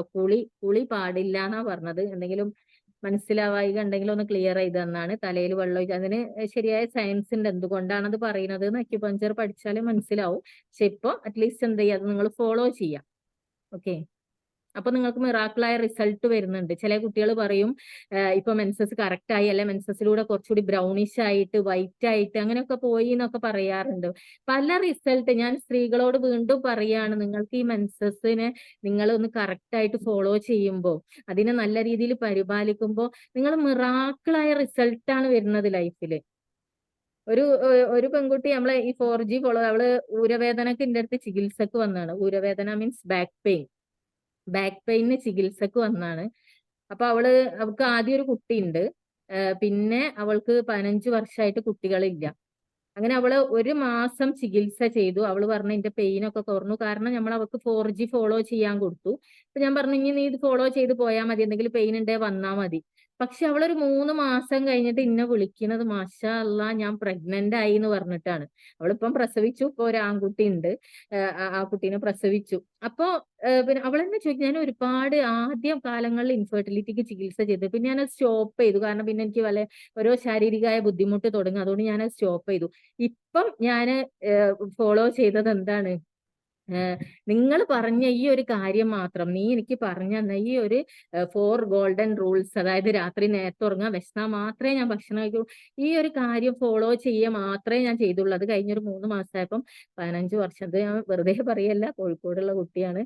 അപ്പൊ അവള് പ്രഗ്നന്റ് ആയി, ഇപ്പൊ അവള് പ്രസവം കഴിഞ്ഞു, അവള് നല്ലൊരു ഹെൽത്തിയായ മോനുണ്ട്. അപ്പൊ ഇങ്ങനെ ഞാൻ അതുകൊണ്ട് നിങ്ങളോട് പറയും, നിങ്ങൾ ഈ ഒരു കാര്യം ഫോളോ ചെയ്യുമ്പോൾ വളരെ സിമ്പിൾ ആണ് അല്ലെ, കേൾക്കുമ്പോ ഒരു വിശ്വാസം തോന്നൂല. കാരണം ഒരുപാട് ടെസ്റ്റും കാര്യങ്ങളും ഇടയിൽ, പിന്നെ അങ്ങോട്ട് ഫോളോ ചെയ്താൽ, അല്ലെ ഒന്ന് നീഡിൽ ചെയ്താൽ അങ്ങോട്ട് മാറല്ലേ എന്നുള്ള ഒരു ചിന്തയാ വരിക. പക്ഷെ ഞാൻ ഉറപ്പ് തരികയാണ്, നിങ്ങൾ ഈ ഒരു ഫോളോ ചെയ്യ്. കൂടുതൽ ഞാൻ പറയുന്നത് ഇത് പഠിക്കുമ്പോൾ നമുക്ക് വേറൊരു ഉത്തേജനം വരുന്നുണ്ട്, ഉള്ളിൽ നിന്ന് ഇങ്ങോട്ട് ഒരു ഉറപ്പ് വരും. മറ്റേത് ഒരാൾ പറഞ്ഞ് അതൊക്കെ കേട്ട്, ഒരു അക്യുപഞ്ചറിസ്റ്റ് പറയണൊക്കെ കേട്ട്, പക്ഷെ അത് വേറൊരാൾ അപ്പുറത്ത് ചെന്നിട്ട് എന്തോന്ന് പറയുമ്പോഴത്തേന് അതൊക്കെ അങ്ങോട്ട് വീണു പോകും. പക്ഷെ ഇത് പഠിക്കുമ്പോഴാണ് നമ്മൾ ഓരോന്നും ആ സെൽഫ് ക്യൂറിങ് മെക്കാനിസം പഠിച്ച്, നമ്മൾ അക്യുപഞ്ചർ ഫിലോസഫികൾ പഠിച്ച്, പോയിന്റ് ലൊക്കേഷൻസ് പഠിച്ച്, അതിന് ഹിസ്റ്ററി പഠിച്ച്, അതിന്റെ പിന്നെ ഡയഗ്നോസിങ് മെത്തേഡ് ഇതൊക്കെ പഠിച്ചു വരുമ്പോൾ മാഷാ അല്ലാഹ് നല്ലൊരു കോൺഫിഡന്റ്, ആ ഒരു ശരിയായ അറിവ്, ഒരു തിരിച്ചറിവ് ലഭിക്കുന്നുണ്ട്. അപ്പൊ അതിലേക്കാണ് നിങ്ങളെ ക്ഷണിക്കണം. ഓക്കെ, അടുത്ത ക്വസ്റ്റ്യൻ ഉണ്ട്, പറഞ്ഞോളൂ കേട്ടോ. ഹലോ, അസ്സലാമു അലൈക്കും മാം. പിന്നെ നമ്മൾ മെൻസ്ട്രുവൽ സമയത്ത് തല നനച്ച് കുളിക്കരുതെന്ന് പറഞ്ഞല്ലോ. അപ്പം വിയർപ്പ് മറ്റു ദുർഗന്ധമൊക്കെ ഉള്ള സമയത്ത് നമുക്ക് ദേഹം കഴുകാൻ പാടുണ്ടോ? ദുർഗന്ധമുള്ള സമയത്ത് നമുക്ക് ദേഹം മാത്രം തല നനയ്ക്കാ ദേഹം കഴുകാൻ പാടുണ്ടോ എന്ന് ചോദിച്ചത്. നിങ്ങള് മെയിൻ നിങ്ങൾ മനസ്സിലാക്കുക, ഉത്തമമായിട്ടുള്ളത് ഇത് ചെയ്യലാണ്, ഇത് ഫോളോ ചെയ്യലാണ് ഉത്തമം. പിന്നെ പക്ഷെ തീരെ പറ്റാത്ത അവസ്ഥ ഉണ്ടെങ്കിൽ ചെറുതായിട്ട് മേൽ കഴുകുക അല്ലെങ്കിൽ നനച്ച് തുടയ്ക്കുക, അങ്ങനെ എന്തെങ്കിലും ചെയ്യാം. പിന്നെ വല്ലാണ്ട് ഇപ്പൊ ഈ പറഞ്ഞ പോലെ ഈ ക്ലൈമറ്റ് ഒക്കെ ആകുമ്പോൾ നമുക്ക് ചിലപ്പം വല്ലാണ്ട് ചൂട് അനുഭവപ്പെടുമ്പോൾ നനച്ച് തുടയ്ക്കുക, അല്ലെങ്കിൽ വളരെ കുറഞ്ഞ വെള്ളത്തിൽ ജസ്റ്റ് മേല് കഴുകുക, അങ്ങനെയൊക്കെ ചെയ്യാവുന്നതാണ്. ഏറ്റവും ഉത്തമമായിട്ട് നിങ്ങൾക്ക് പറ്റുന്ന മാസങ്ങളിലൊക്കെ നിങ്ങൾ ആ ഒരു പൂർണ്ണമായ കുളി ഒഴിവാക്കിയിട്ട് ആ കുളി ശരിക്കും തെറ്റുന്നതും ആ കുളിച്ച് കയറുന്നതും നിങ്ങളൊന്ന് അനുഭവിക്കുക. അപ്പം വരുന്ന മിറാക്കിൾ റിസൾട്ടുകൾ, കാരണം ഞാൻ പറയുന്നത് നിങ്ങളെ ശരീരത്തിലുള്ള ഇപ്പൊ നിങ്ങൾ നോക്ക്, മിറാക്കിൾ റിസൾട്ട് ഓരോട് പറയാം, ഫാറ്റി ലിവർ, സ്റ്റോണ്, ഇതൊക്കെ എങ്ങനെ മാറുന്നു. ഇതാണ് അക്യുപഞ്ചർ ചെയ്ത അതൊക്കെ അങ്ങോട്ട് മാറില്ല, അത് ഒന്നുമില്ല, ഒരു ടെസ്റ്റും ഇല്ല, അത് കുത്തുമ്പോത്തിന് ഇങ്ങനെ പല വഴികളുണ്ട് മാറാന്. ഞാൻ എന്റെ മോൻക്ക് അപ്പൻഡിസൈറ്റിസ് വന്ന ഒരു കഥ ഞാൻ എപ്പോഴും പറയാറുണ്ട്. ഞാൻ അക്യുപഞ്ചറിൽ വന്ന ഉടനെ എന്റെ മകന് അപ്പൻഡിസൈറ്റിസ് വന്നിരുന്നു. അപ്പൊ ഞാൻ അവിടെ കോഴിക്കോട് ഒരു സ്വകാര്യ ആശുപത്രിയിൽ പോയപ്പോ എന്നോട് പറഞ്ഞത് സഡൻ സർജറിയാണ്. അപ്പൊ ഞാൻ അക്യുപഞ്ചർ സ്റ്റുഡന്റ് ആണ്. അപ്പൊ ഞാനിങ്ങനെ കുറെ ആലോചിച്ച് എന്ത് ചെയ്യണം, പക്ഷെ അവസാനം ഞാൻ തീരുമാനം എടുത്തില്ല. ഞാനൊരു സയൻസ് പഠിക്കണ്ടല്ലോ, ഇതിൽ ഞാൻ എന്താ ഒരു വഴി നോക്കട്ടെ. അങ്ങനെയാണ് ഞാൻ അൽഹംദുലില്ലാ പിന്നെ ഈ അക്യുപഞ്ചർ ചികിത്സ തന്നെ ചെയ്തത്. അവന് ഇന്ന് വരെ, ഇന്നിപ്പോ 19 വയസ്സാവാനായി, അവൻ അന്ന് 1ാം ക്ലാസ്സിലുള്ള സമയത്താണ്. അപ്പൊ ഇതുവരെ അവയവം ഒഴിവാക്കിയിട്ടില്ല. അപ്പൊ നമുക്ക് തോന്നുകയാണ് ഈ കുറെ കൊല്ലം ഇത് പഠിക്കുക, ഇത് വളരെ കുറഞ്ഞ സമയം കൊണ്ട് ഇത് എന്താ ഇപ്പൊ ഇവര് പഠിക്കണത് എന്നല്ല. ഇത് ശരീരത്തിന്റെ ഭാഷയാണ് പഠിക്കുന്നത്. നല്ല പഠിക്കാൻ കുറച്ച് സമയം മതി. അപ്പൊ നിങ്ങൾ ഒരുപാട് ഇതിന് പഠനമല്ലോ. അപ്പൊ ഞാൻ നിങ്ങളോട് പറയാണ് വീണ്ടും, നിങ്ങൾക്ക് വളരെ കുറഞ്ഞ സമയം കൊണ്ട് കുറഞ്ഞ പൈസ കൊണ്ട് ലഭിക്കുന്ന ഒരു വലിയ സയൻസ് ആണ് സിംഗിൾ പോയിന്റ് അക്യുപഞ്ചർ എന്നുള്ളത്. അതിലുപരി എനിക്ക് നിങ്ങളോട് പറയാനുള്ളത്, ഇത് കേരളത്തിലെ എല്ലാ ജില്ലയിലും, ഒട്ടുമിക്ക ജില്ലയിലും ഇത് ഉണ്ട്. ഇപ്പോ അക്യുപഞ്ചർ അക്കാഡമി ഉണ്ട്. ഞാനൊക്കെ പഠിക്കുന്ന സമയത്ത് ആകെ കുറ്റിപ്പുറത്ത് മാത്രമേ ഉണ്ടായിരുന്നുള്ളൂ. ഒരുപാട് സ്ട്രഗിൾ ചെയ്തിട്ടുണ്ട് ഞാൻ പഠിക്കാൻ. പക്ഷെ ഇന്നിപ്പോ അങ്ങനെയല്ല, അത്രയും ജനങ്ങൾ ഏറ്റെടുത്തിട്ടുണ്ട്, ഇതിലേക്ക് വന്നിട്ടുണ്ട്. അപ്പോൾ കൂടുതൽ, കാരണം ചിലപ്പം പലപ്പോഴും പലർക്കും ഇതിൽ അനുഭവിക്കുന്ന പ്രയാസങ്ങൾ, അതായത് ഓരോന്നിന്റെ സൈഡ് എഫക്ട് കൊണ്ട് ബുദ്ധിമുട്ട് കൊണ്ടും അനുഭവിക്കുമ്പോൾ അക്യുപഞ്ചറിലൂടെ മാറുമ്പോഴാണ് ഇതിലേക്ക് ചികിത്സയിൽ അല്ലത് പഠിക്കാനായിട്ട് വരുന്നത്. അപ്പൊ നിങ്ങളെ ഞാനിത് പഠിക്കാനായിട്ട് ക്ഷണിക്കുകയാണ്. വളരെ കുറഞ്ഞ സമയം കൊണ്ട് വരെ എന്തായി പഠിക്കണമെന്ന് ചിന്തിക്കേണ്ട. ഈ കുറഞ്ഞ സമയം കൊണ്ട് അപ്പൻഡിസൈറ്റിസ് അവയവം അവിടെ നിർത്തിക്കൊണ്ട് ചികിത്സിക്കാൻ പറ്റുമെങ്കിൽ വളരെ കുറഞ്ഞ സമയം കൊണ്ട് നല്ലൊരു അറിവ് നമുക്ക് കിട്ടുകയല്ലേ. അതും വളരെ കുറഞ്ഞ പൈസയേ ഉള്ളല്ലോ. മറ്റൊക്കെ പഠിക്കണ എത്രങ്ങാനും പൈസ, എത്ര സമയം നിങ്ങളുടെ കളയണം. ഓക്കെ, അപ്പോൾ നിങ്ങളെ ഒരു ഇതിലേക്ക് ഞാൻ വെൽക്കം ചെയ്യാണ്. ഒരു സ്ത്രീ എന്ന രീതിയിൽ ഞാൻ അനുഭവിക്കുന്ന, ഒരു ഉമ്മയായി ഞാൻ അനുഭവിക്കുന്ന ഒരു സുഖാവസ്ഥയിലേക്ക്. Okay, next question. Ma'am 4G എന്താണ്, അത് പാലിക്കാൻ വേണ്ടിയിട്ടാണെന്ന് പറഞ്ഞിട്ടൊരു ക്വസ്റ്റ്യൻ ടെക്സ്റ്റിൽ വന്നിട്ടുണ്ടായിരുന്നു. 4G അറിയാത്തവര് ഉണ്ടോ? 4 ഗോൾഡൻ റൂൾസില് വിശക്കുമ്പോ മാത്രം ഭക്ഷണം കഴിക്കുക എന്നുള്ള ഒരു ഇതാണ് 4 ഗോൾഡൻ ഭക്ഷണം. വിശക്കുമ്പം ഒന്നാമത്തത് 4 ഗോൾഡൻ റൂൾസ്, 4 സുവർണ നിയമങ്ങളാണ് അക്യുപഞ്ചറിൽ മെയിനായിട്ട് പറയുന്നത്. ഒന്ന്, വിശക്കുമ്പോ മാത്രം ഭക്ഷണം കഴിക്കുക എന്നുള്ളത്. അപ്പൊ നമ്മള് പലപ്പോഴും ചില ആൾക്കാർ ചോദിക്കും, അല്ലെങ്കിൽ ഇപ്പൊ നമ്മള് വിശക്കാണ്ട തിന്നുന്നതെന്നൊക്കെ ചോദിക്കും. പക്ഷെ വിശക്കാണ്ട് തിന്നുന്നത് നമുക്ക് ഓർമ്മ ഉണ്ടാവില്ല. വിശന്ന് തിന്നുന്നതേ നമുക്ക് ഓർമ്മ ഉണ്ടാവുള്ളൂ. ചിലപ്പോൾ നമ്മൾ ഒരുപാട് പണിയൊക്കെ എടുത്ത് നല്ല വിശന്ന് ചിലപ്പോൾ റെയർ എപ്പെങ്കിലൊക്കെ ഭക്ഷണം കഴിച്ചിട്ടുണ്ട്, അത് മാത്രം നമുക്ക് ഓർമ്മ ഉണ്ടാവും. പക്ഷെ പലപ്പോഴും നമ്മൾ വിശക്കാതെ ഭക്ഷണം കഴിച്ചിട്ടുണ്ടാവണം. ഒരു ചെറിയൊരു എക്സാമ്പിൾ സ്ത്രീകൾക്ക് വേണ്ടി പറയാം. ഇതിലിപ്പോ സ്ത്രീകളാണ് കൂടുതലുള്ളതെന്ന് വിചാരിച്ചിട്ട്, നമ്മൾ ചിലപ്പോൾ ഭക്ഷണം കഴിച്ചിട്ട് നമ്മൾ കുട്ടികൾക്ക് ചോറ് വാരി കൊടുക്കും അല്ലെ. അവിടെ ചോറൊക്കെ വാരി കൊടുത്ത് കുട്ടി മതി മതി എന്ന് പറയുമ്പോ പിന്നെ പാത്രത്തിൽ കുറച്ച് ചോറൊക്കെ ബാക്കി ഉണ്ടാവും. അപ്പൊ നമ്മൾ വിചാരിക്കും എന്ത്, ഇനിയിപ്പോ അത് വേസ്റ്റ് ബിന്നിലേക്ക് ഇടണ്ടാലോ അല്ലെ, ഇനിയിപ്പോ അത് കളയണ്ടല്ലോ, വേസ്റ്റ് ബിന്നിലേക്കല്ല ഇടണ്ടേ, ഇതിപ്പോ ഇങ്ങോട്ടേക്ക് ഇടാം. അപ്പൊ ഇവിടെ എന്തായി മാറും? വേസ്റ്റ് ബിന്നായിട്ട് മാറും. ഇതൊന്നും നമ്മൾ ഓർക്ക പോലും ചെയ്യാത്ത, ഡെയിലി ചെയ്യുന്ന മിസ്റ്റേക്കിൽ പെട്ടാണ്.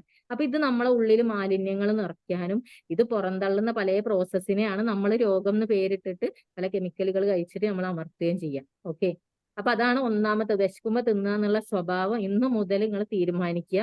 വിശക്കാതെ ഞാൻ ഭക്ഷണം കഴിക്കൂല. വിശക്കുമ്പോ നിങ്ങൾ ഇഷ്ടമുള്ള കഴിച്ചോളൂ. മമ്മൂട്ടി പറഞ്ഞൊരു ഡയലോഗ് ഉണ്ടല്ലോ, ഇപ്പടുത്ത് 70 വയസ്സായെന്ന് മമ്മൂട്ടിനോട് ചോദിക്കുന്നുണ്ട് അല്ലെ, നിങ്ങളെ സൗന്ദര്യം എന്താണ്, ഈ സൗന്ദര്യത്തിന്റെ രഹസ്യം എന്ന് അവതാരകൻ ചോദിക്കുമ്പോ മമ്മൂട്ടി പറയുന്ന ഒരു വാചകാണ്, ഞാൻ ഇഷ്ടമുള്ളതാണ് കഴിക്കുക, പക്ഷെ ഇഷ്ടമുള്ളോടത്തോളം കഴിക്കാറില്ല. അതാണ് നമുക്ക് നിങ്ങളോട് പറയാനുള്ളത്. നിങ്ങൾ ഇഷ്ടമുള്ള കഴിച്ചോളി, പക്ഷെ ഇഷ്ടമുള്ളിടത്തോളം അങ്ങോട്ട് കഴിക്കണം. മതിയും തോന്നുമ്പോൾ അങ്ങോട്ട് നിർത്തുക. ഈ ഒരു ശീലം കൂടെ അതിന്റെ കൂടെ, അതായത് എപ്പോ എല്ലാവരും കേൾക്കും വിശക്കുമ്പോ തിന്നാ, പക്ഷെ അതിന്റെ കൂടെ ചേർത്ത് പറയാനുള്ള കാര്യമാണ് വിശപ്പ് മാറിയാൽ അത് സ്റ്റോപ്പ് ചെയ്യാന്നുള്ള ഒരു സ്വഭാവം കൂടെ നിങ്ങൾ കാണിക്കണം.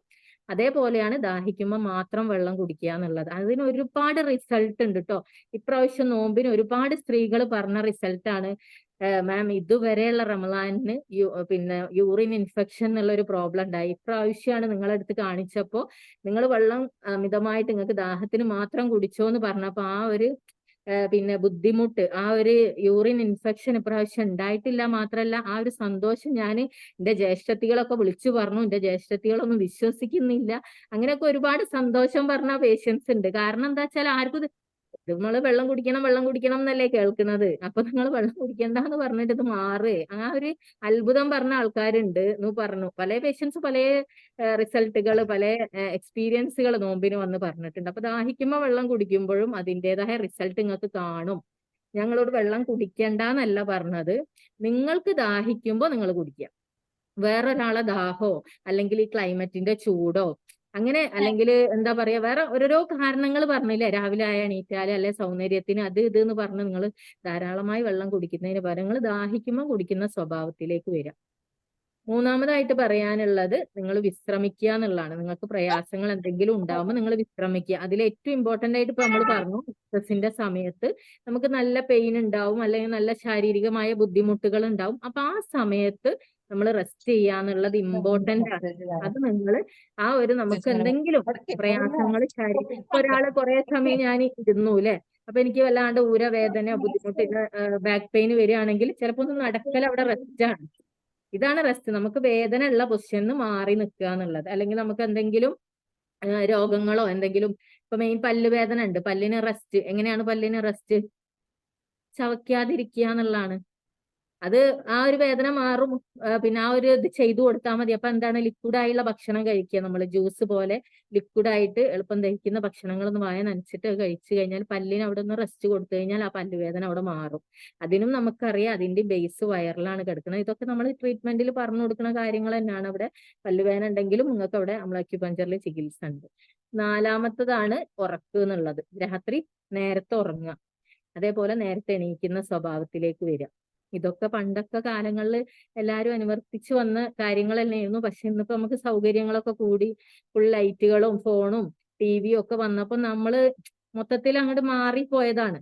അപ്പൊ നമ്മൾ ആ ശീലത്തിലേക്ക് വരിക. രാത്രി ഉറങ്ങി എണീക്കുക. നിങ്ങളൊന്നും അങ്ങനെ നേരത്തെ എണീറ്റ് നോക്ക്, നിങ്ങൾക്ക് ആ ദിവസത്തിന് ഒരുപാട് നീളം ഉണ്ടാവും. അന്ന് ഒരു ദൈർഘ്യമൊക്കെ കൂടുതലേക്ക് ഒരുപാട് കാര്യങ്ങൾ ചെയ്യാനായിട്ട് സാധിക്കും. മറ്റേ നമ്മൾ 8 മണിക്കും 10 മണിക്കും എണീറ്റാല് പെട്ടെന്ന് അല്ലേ നമുക്ക് സമയമൊക്കെ പോണ പോലെയാണ്. അപ്പൊ നിങ്ങൾ ഇതാണ് 4 ഗോൾഡൻ റൂൾസ് പറഞ്ഞത്. വളരെ സിമ്പിൾ ആണ്, പക്ഷെ ഇത് ലൈഫിൽ ഭയങ്കര മിറാക്കിളായ റിസൾട്ടുകൾ ഉണ്ടാക്കും. അപ്പൊ നിങ്ങൾ ഇതൊന്ന് ഫോളോ ചെയ്ത് നോക്കുക. ഓക്കെ, കുട്ടികളെ ആണെങ്കിലും നിങ്ങൾ ഇതൊന്ന് പിന്നെ അപ്പൊ അവരെ നിർബന്ധിച്ച് വെള്ളം കുടിപ്പിക്കുക, നിർബന്ധിച്ച് ഭക്ഷണം കഴിപ്പിക്കുക, ഇത്തരം കാര്യങ്ങളൊന്ന് മാറ്റി വെക്കുക. അതേപോലെ അവർക്ക് എന്തെങ്കിലും പ്രയാസമോ അസുഖങ്ങളോ ഉണ്ടാവുമ്പോൾ നിങ്ങൾ ഒരു അക്യുപഞ്ചറിസ്റ്റ് ഒന്ന് ഫോൺ വിളിച്ചിട്ട് എന്താണ് ഫോളോ ചെയ്യേണ്ടതെന്നുള്ള അവർ പറഞ്ഞുതരും. നിങ്ങൾ വീട്ടിൽ നിന്ന് ചെയ്താൽ മതി. നിങ്ങൾ അവിടെ ഭയം കയറ്റാതിരുന്നാൽ മാത്രം മതി. ഓക്കെ. ഹലോ, അസ്സലാമലൈക്കും. വലൈക്കും സ്സലാം വറഹ്മത്തുള്ളാഹി. ഇപ്പൊ എല്ലാ മാസം നമുക്ക് പീരിയഡ്സ് ആയിട്ടില്ലെങ്കിൽ എന്തെങ്കിലും ബുദ്ധിമുട്ടുണ്ടോ? എല്ലാ മാസവും ആയിട്ടില്ലെങ്കിൽ? ആ ഡിപ്പെൻസ് ആണ്. ആ സ്ത്രീയുടെ ശരീരത്തിന് എന്തെങ്കിലും പ്രയാസം ഉണ്ടെങ്കിൽ മാത്രമേ ഉള്ളൂ. അപ്പൊ ചില ആൾക്കാർ പറയും എനിക്ക് 2 മാസമായി മെൻസസ് ആയിട്ടില്ല, ഒരു ശാരീരിക ബുദ്ധിമുട്ടും ഫീൽ ചെയ്യുന്നില്ല. അങ്ങനെ ആകുമ്പോൾ നമ്മൾ അതൊരു പ്രയാസമായിട്ട് കാണാറില്ല. കാരണം അത് ബോഡി കാണിക്കും എന്തെങ്കിലും ബുദ്ധിമുട്ടുകൾ ഉണ്ടെങ്കിൽ. അധികവും ഞാൻ മനസ്സിലാക്കുന്നത് നമ്മൾ ഈ 4G ഫോളോ ചെയ്യുമ്പോൾ അല്ലെങ്കിൽ ഈ അക്യുപഞ്ചർ പറയുന്ന നിയമങ്ങൾ അത് അവർ ഇപ്പം നിങ്ങളൊരു അക്യുപഞ്ചറിസ്റ്റിനെ ഫോളോ ചെയ്യുകയാണെങ്കിൽ അവർ നിങ്ങൾക്ക് പനിക്കുമ്പോൾ എന്ത് ചെയ്യണം, അല്ലെങ്കിൽ ജലദോഷം വന്നാൽ എന്ത് ചെയ്യണം, അങ്ങനത്തെ കാര്യങ്ങൾ അതിനൊന്നും നിങ്ങൾ അവരുടെ അടുത്തേക്ക് വരികയേ വേണ്ട. ഫോൺ വിളിച്ചാൽ മതി, അവർ നിങ്ങൾക്ക് വേണ്ട നിർദ്ദേശങ്ങൾ തരും. അതിലുപരിയായിട്ട് ഇനി ഇപ്പൊ ഒരു അസുഖം ഇല്ലാത്ത സമയത്ത് ഈ 4G ഫോളോ ചെയ്യുകയാണെങ്കിൽ തന്നെ ഞാൻ പറയുന്നത് ഈ മെൻസസ് ഒക്കെ നല്ല സൈക്കിൾ അത് റുട്ടീനായിട്ട് നല്ല രീതിയിൽ നടക്കുന്നുണ്ട്. അപ്പോ ഇനിയിപ്പോ അങ്ങനെ ഇല്ലാന്നുണ്ടെങ്കിൽ നിങ്ങൾ അതിൽ പ്രയാസമൊന്നും വിചാരിക്കേണ്ട. ഇനി എന്തെങ്കിലും ബുദ്ധിമുട്ട് നിങ്ങൾക്ക് ഉണ്ടെങ്കിൽ നിങ്ങൾ ഒരു അക്യുപഞ്ചറിസ്റ്റിനെ പോയി കണ്ടാൽ അവർ നാടി നോക്കിയിട്ട് നിങ്ങൾക്ക് വേണ്ട ട്രീറ്റ്മെന്റ് ചെയ്തു തരും. ഓക്കെ. ഹലോ, അസ്സലാമലൈക്കും. ആ മാഡം, ഒരു ഡൗട്ട് ഉണ്ട്, ഒരു കാര്യം ചോദിക്കാനായിരുന്നു. ചോദിച്ചോളൂ. അത് എന്റെ സിസ്റ്ററിനാണ് ഫൈബ്രോയിഡ് ഉണ്ട്. ആ അപ്പൊ അതിപ്പോ അത്യാവശ്യം വലുപ്പമായിട്ടുണ്ട്. ഉം. ഇതായിരുന്നു ഇപ്പൊ അടുത്ത് സ്കാൻ ചെയ്ത് നോക്കുമ്പോ അത്യാവശ്യം. അപ്പൊ അതിന് എന്താ ചെയ്യേണ്ടത്? ആള് അത്യാവശ്യം വെയിറ്റ് ഒക്കെ ഉണ്ട്. അതാ പറഞ്ഞത്, നിങ്ങൾ 4G ഫോളോ ചെയ്യണം. തൊട്ടടുത്ത് നിങ്ങൾ എവിടെയാണ് സ്ഥലം എന്നുണ്ടെങ്കിൽ അവിടെ അക്യുപഞ്ചറിസ്റ്റിന്റെ നമ്പർ തരും. നിങ്ങൾ അവരെ ഒന്ന് പോയി കണ്ടു കഴിഞ്ഞാൽ അവർ നിങ്ങൾക്ക് വേണ്ട നിർദ്ദേശങ്ങൾ പറഞ്ഞുതരും. ഇനി എന്റെ നമ്പറും തരാം, ഞാൻ നിങ്ങൾ അവിടെ കാണിച്ചിട്ട് ഇന്ന വേണമെങ്കിൽ കോളൊക്കെ ചെയ്യാം. ഞാൻ ഫോണിലൂടെ വേണ്ട നിർദ്ദേശങ്ങളൊക്കെ തരാറുണ്ട്. അപ്പൊ നിങ്ങൾ അടുത്തുള്ള ആളെ പോയി കാണിക്കുക. എന്തെങ്കിലും ബുദ്ധിമുട്ടോ പ്രയാസം ഉണ്ടെങ്കിൽ ഇന്നെ വിളിച്ചാലും ഞാൻ നിങ്ങൾക്ക് വേണ്ട നിർദ്ദേശങ്ങളൊക്കെ തരാം കേട്ടോ. 4G ഫോളോ ചെയ്യുക, അതിന്റെ കൂടെ നീഡിലും ചെയ്യേണ്ട ആവശ്യം ഉണ്ടാവും അല്ലെ? അത് നന്നാവും. കാരണം ഇപ്പൊ ഒരു പ്രയാസം ഉണ്ടല്ലോ, ഞാൻ പറഞ്ഞ ആ സ്ത്രീക്ക് ഫൈബ്രോയിഡ് മെൻസസിലൂടെ വീണുപോയി. മെൻസസ് ആയപ്പോ അവർ ബാത്റൂമിൽ പോയപ്പോ എന്തോ ഒരു ബ്ലഡിന്റെ കട്ട വീണു. ചിലപ്പോ നമുക്ക് തന്നെ അറിയാം ക്ലോട്ട് ആയിട്ട് വരും ഇങ്ങനത്തെ ആൾക്കാർക്ക്. അപ്പൊ നമ്മൾ അതിനെ കണ്ട് ഭയക്കുക ചെയ്യുക. അപ്പൊ അതിന്റെ ആവശ്യമല്ല, അത് തന്നെയാണ് ഈ പുറത്തേക്ക് പോകുന്നത്. അപ്പൊ ആ സമയത്ത് മെൻസസ് പീരീഡിൽ ഭയങ്കര പെയിനും ആണ് ആൾക്ക്. നല്ല പെയിനാണ്, സഹിക്കാൻ പറ്റാതെ. ഇത് പുറന്തള്ളുമ്പോ വേദന ഉണ്ടാവും, ഇത് പുറത്തേക്ക് വരുമ്പോ വേദന ഉണ്ടാവും. അപ്പൊ ആ സമയത്ത് നമ്മൾ ആ ഒരു റെസ്റ്റും ഭക്ഷണവും ശ്രദ്ധിച്ചു കഴിഞ്ഞാൽ അത് മാറാവുന്നുള്ളൂ കേട്ടോ. ശരി. എന്റെ മരുമകളെ പ്രസവിച്ചിട്ട് 9 മാസമായി, ഇതുവരെ മെൻസസ് ആയിട്ടില്ല. ഇതിന് പ്രശ്നം ഉണ്ടാവോ? എത്ര? പ്രസവം കഴിഞ്ഞിട്ട് 9 മാസമായി.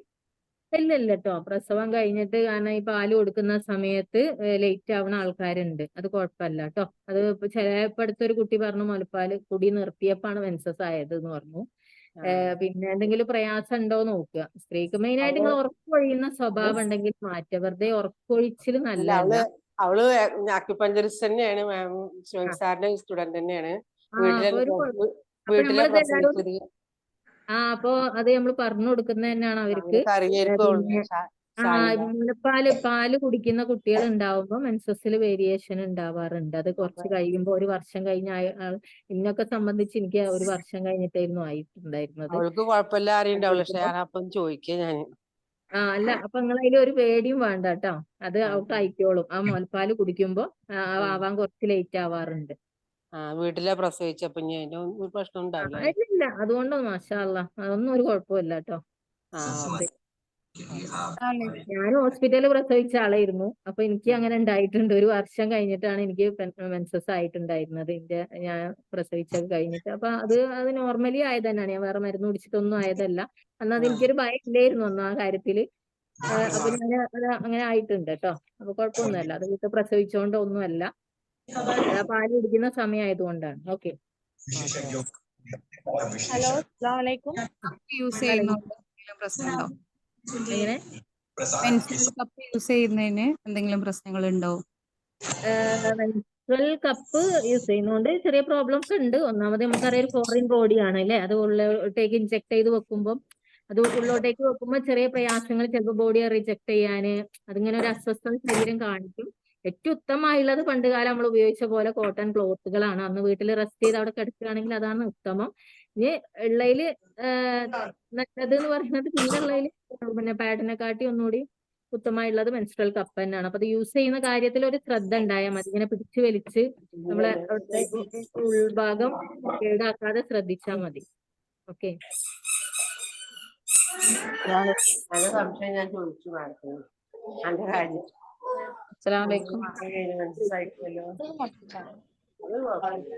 മുലപ്പാല് കുടിക്കുമ്പോ സംശയം അല്ലെങ്കിൽ നിർത്താലോ.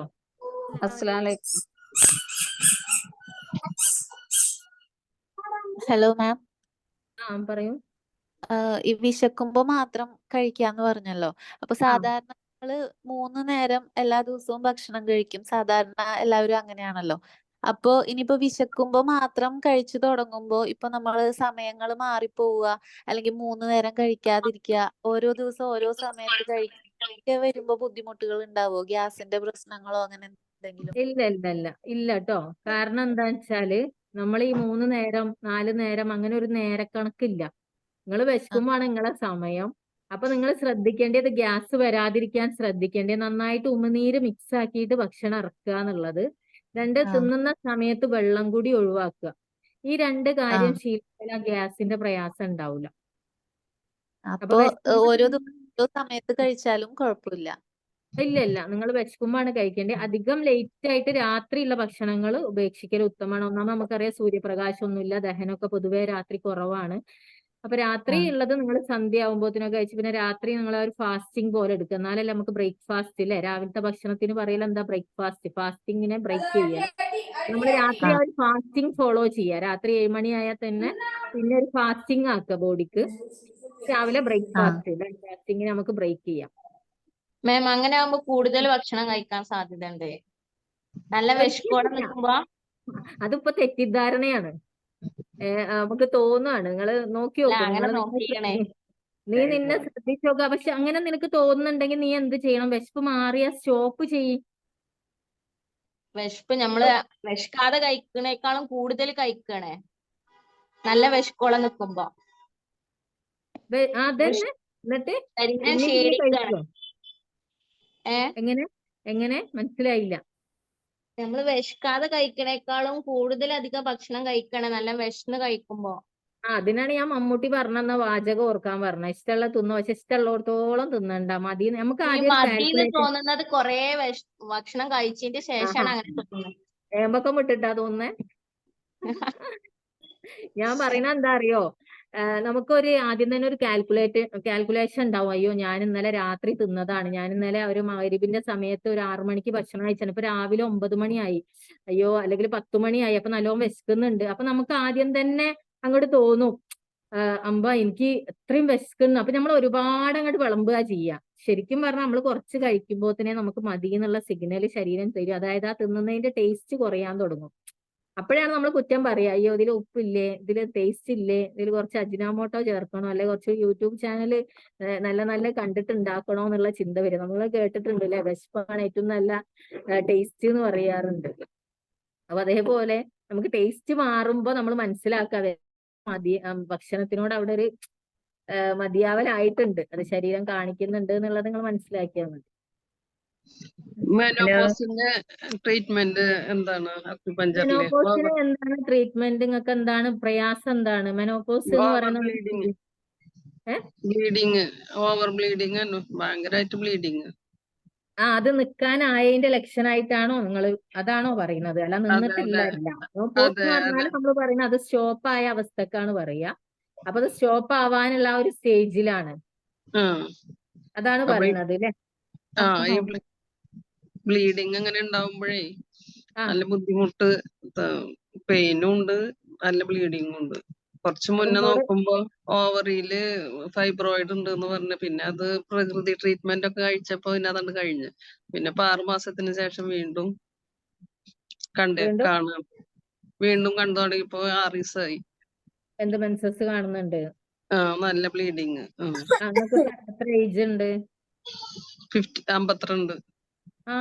നിക്കാനൊക്കെ ആവുന്നല്ലേ ഉള്ളൂ. നിങ്ങൾ അതിലെന്തിനാ ടെൻഷൻ ആവണം? എന്തിനാ 6 മാസം ആയില്ല, അപ്പൊ വീണ്ടും ആയപ്പോഴുള്ള പേടിയാണോ ഈ ചോദ്യം വരുന്നത്? അങ്ങനെയാണോ?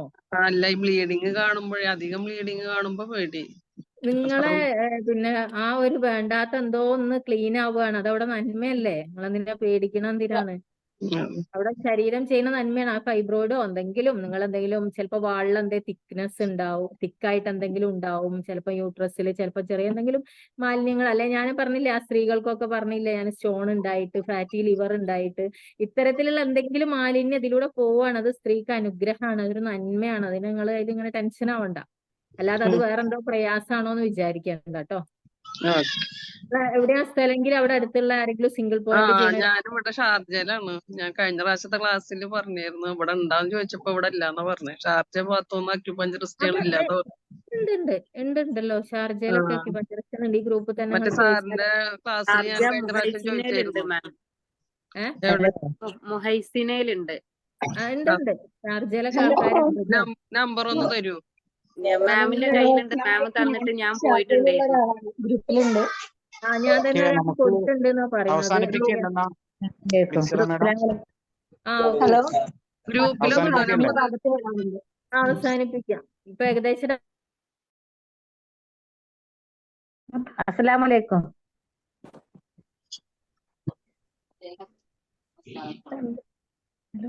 ഹലോ, പ്രിയമുള്ളവരെ, നമ്മുടെ പ്രോഗ്രാം എല്ലാവരും ഇനി ഒന്ന് മ്യൂട്ട് ചെയ്യുക. നമുക്ക് സമയം 9 മണിയായി. അപ്പോ ഇനി സാധിക്കുമെങ്കിൽ ഇത്തരം പ്രോഗ്രാം വീണ്ടും സംഘടിപ്പിക്കാം. ഒരു ഗ്രൂപ്പ് ക്രിയേറ്റ് ചെയ്തിട്ടുണ്ട്. ആ ഗ്രൂപ്പിൽ എല്ലാവരും ഉണ്ടാകും എന്ന് പ്രതീക്ഷിക്കുകയാണ്. നമ്മുടെ ഈ ഒരു പ്രോഗ്രാം അറിയിച്ചുകൊണ്ടുള്ള റൈറ്റപ്പിന്റെ കൂടെ ഒരു വാട്സപ്പ് ഗ്രൂപ്പിന്റെ ലിങ്ക് ഉണ്ടായിരുന്നു. അപ്പൊ അതിൽ എല്ലാവരും ജോയിൻ ചെയ്യുക. ഞാൻ മ്യൂട്ട് ചെയ്തത് ആരും ഇനി അൺമ്യൂട്ട് ചെയ്യണ്ട കേട്ടോ. പിന്നെ അതിലെല്ലാവരും ജോയിൻ ചെയ്യാം. അതിൽ നമ്മുടെ ബിൻസിറ മാഡവും അതുപോലെ തന്നെ മറ്റു അക്യുപിആർമാരും ഒക്കെ ഉണ്ട്. ഷുഹൈബ് സാർ അടക്കമുള്ളവരുണ്ട്. നിങ്ങളുടെ സംശയങ്ങൾക്ക് അതിലുള്ള ലെക്ചേഴ്സോ അല്ലെങ്കിൽ അക്യുപിആർമാരോ മറുപടി തരും. വളരെ സമയം ദീർഘിച്ചു പോയിട്ടുണ്ട്. സ്ത്രീകളായതുകൊണ്ട് തന്നെ വീട്ടിൽ മറ്റു പല ഉത്തരവാദിത്തങ്ങളും മറ്റുമൊക്കെ ആയിട്ട് ഉണ്ടാവും.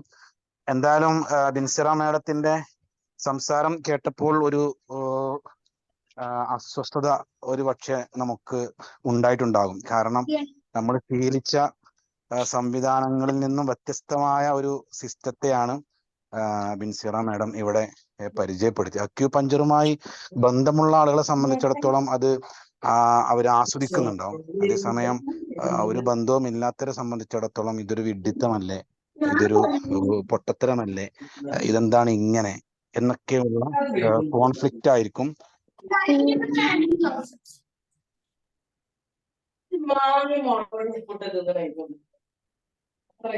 ഈ സീനത്താരാണ് ഒന്ന് മ്യൂട്ട് ചെയ്യട്ടോ.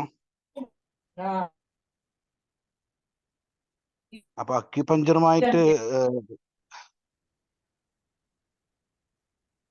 അക്യുപഞ്ചറുമായി ബന്ധമില്ലാത്ത ആളുകളെ സംബന്ധിച്ചോളം അങ്ങനെയുള്ള കോൺഫ്ലിക്റ്റുകളും ഉണ്ടായിട്ടുണ്ടാകും. നമ്മള് പിന്നെ ഈ പ്രോഗ്രാമിന്റെ ഒരു ഉദ്ദേശമുള്ളത് നേരത്തെ ബിൻസിറ മാഡം ഇടയ്ക്കിടയ്ക്ക് സൂചിപ്പിക്കുന്നുണ്ടായിരുന്നു. നിങ്ങൾ പ്രത്യേകിച്ച് സ്ത്രീകളെ സംബന്ധിച്ചിടത്തോളം നിങ്ങളുടെ വീടുകളിൽ നിന്ന് ഒരാളെങ്കിലും ഇത് പഠിക്കാൻ വേണ്ടി ഒന്ന് ഒരുക്കുക എന്ന് പറയുന്നത്. വീട്ടിൽ ഒരു അക്യുപഞ്ചറിസ്റ്റ് ഉണ്ടാവുക എന്നുള്ളത് ആ കുടുംബത്തിന് വലിയൊരു മുതൽക്കൂട്ടായിരിക്കും. നമ്മുടെ പ്രോഗ്രാം അവസാനിപ്പിക്കുകയാണ്.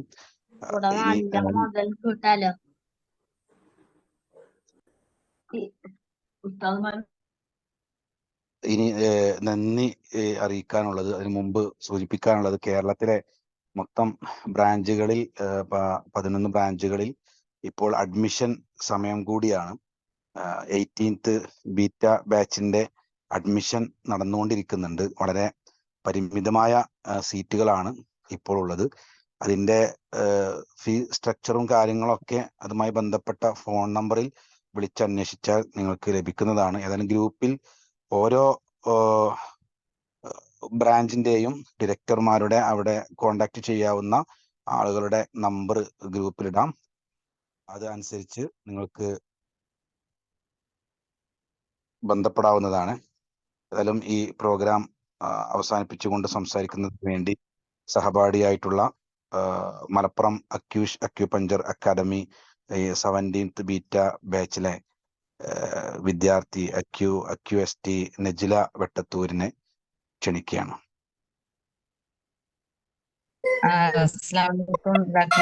നമസ്കാരം. പിന്നെ അപ്പം ബിൻസാറിന്റെ ക്ലാസ് കേട്ടപ്പോ എല്ലാവർക്കും മനസ്സിലായിട്ടുണ്ടാവും, നമ്മൾ ഈ സ്ത്രീകൾക്ക് സൃഷ്ടാവ് ഒരു അനുഗ്രഹമുള്ള ഒരു കാര്യം.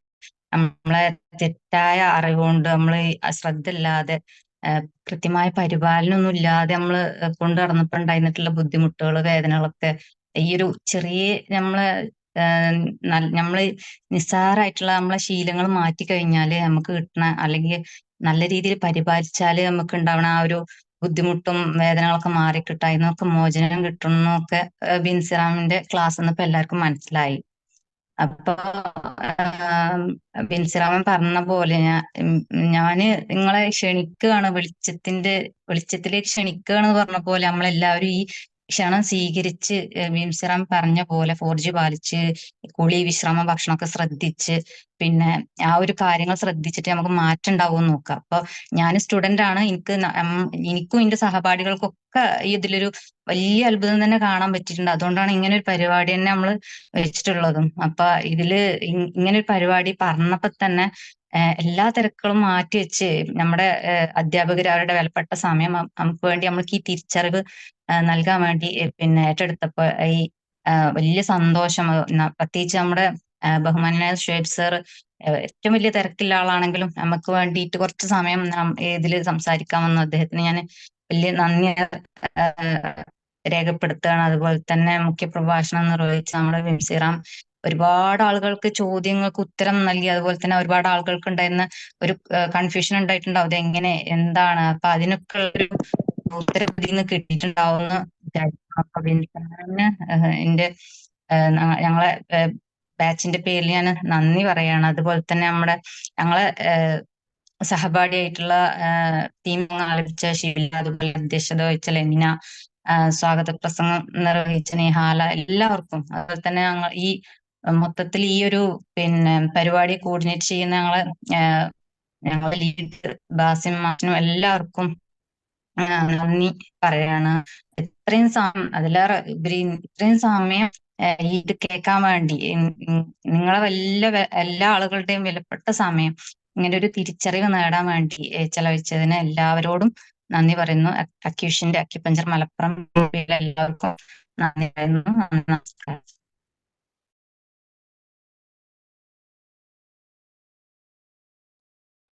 Okay, thanks to all. എല്ലാവർക്കും ഇനി ലെഫ്റ്റ് ആവാം.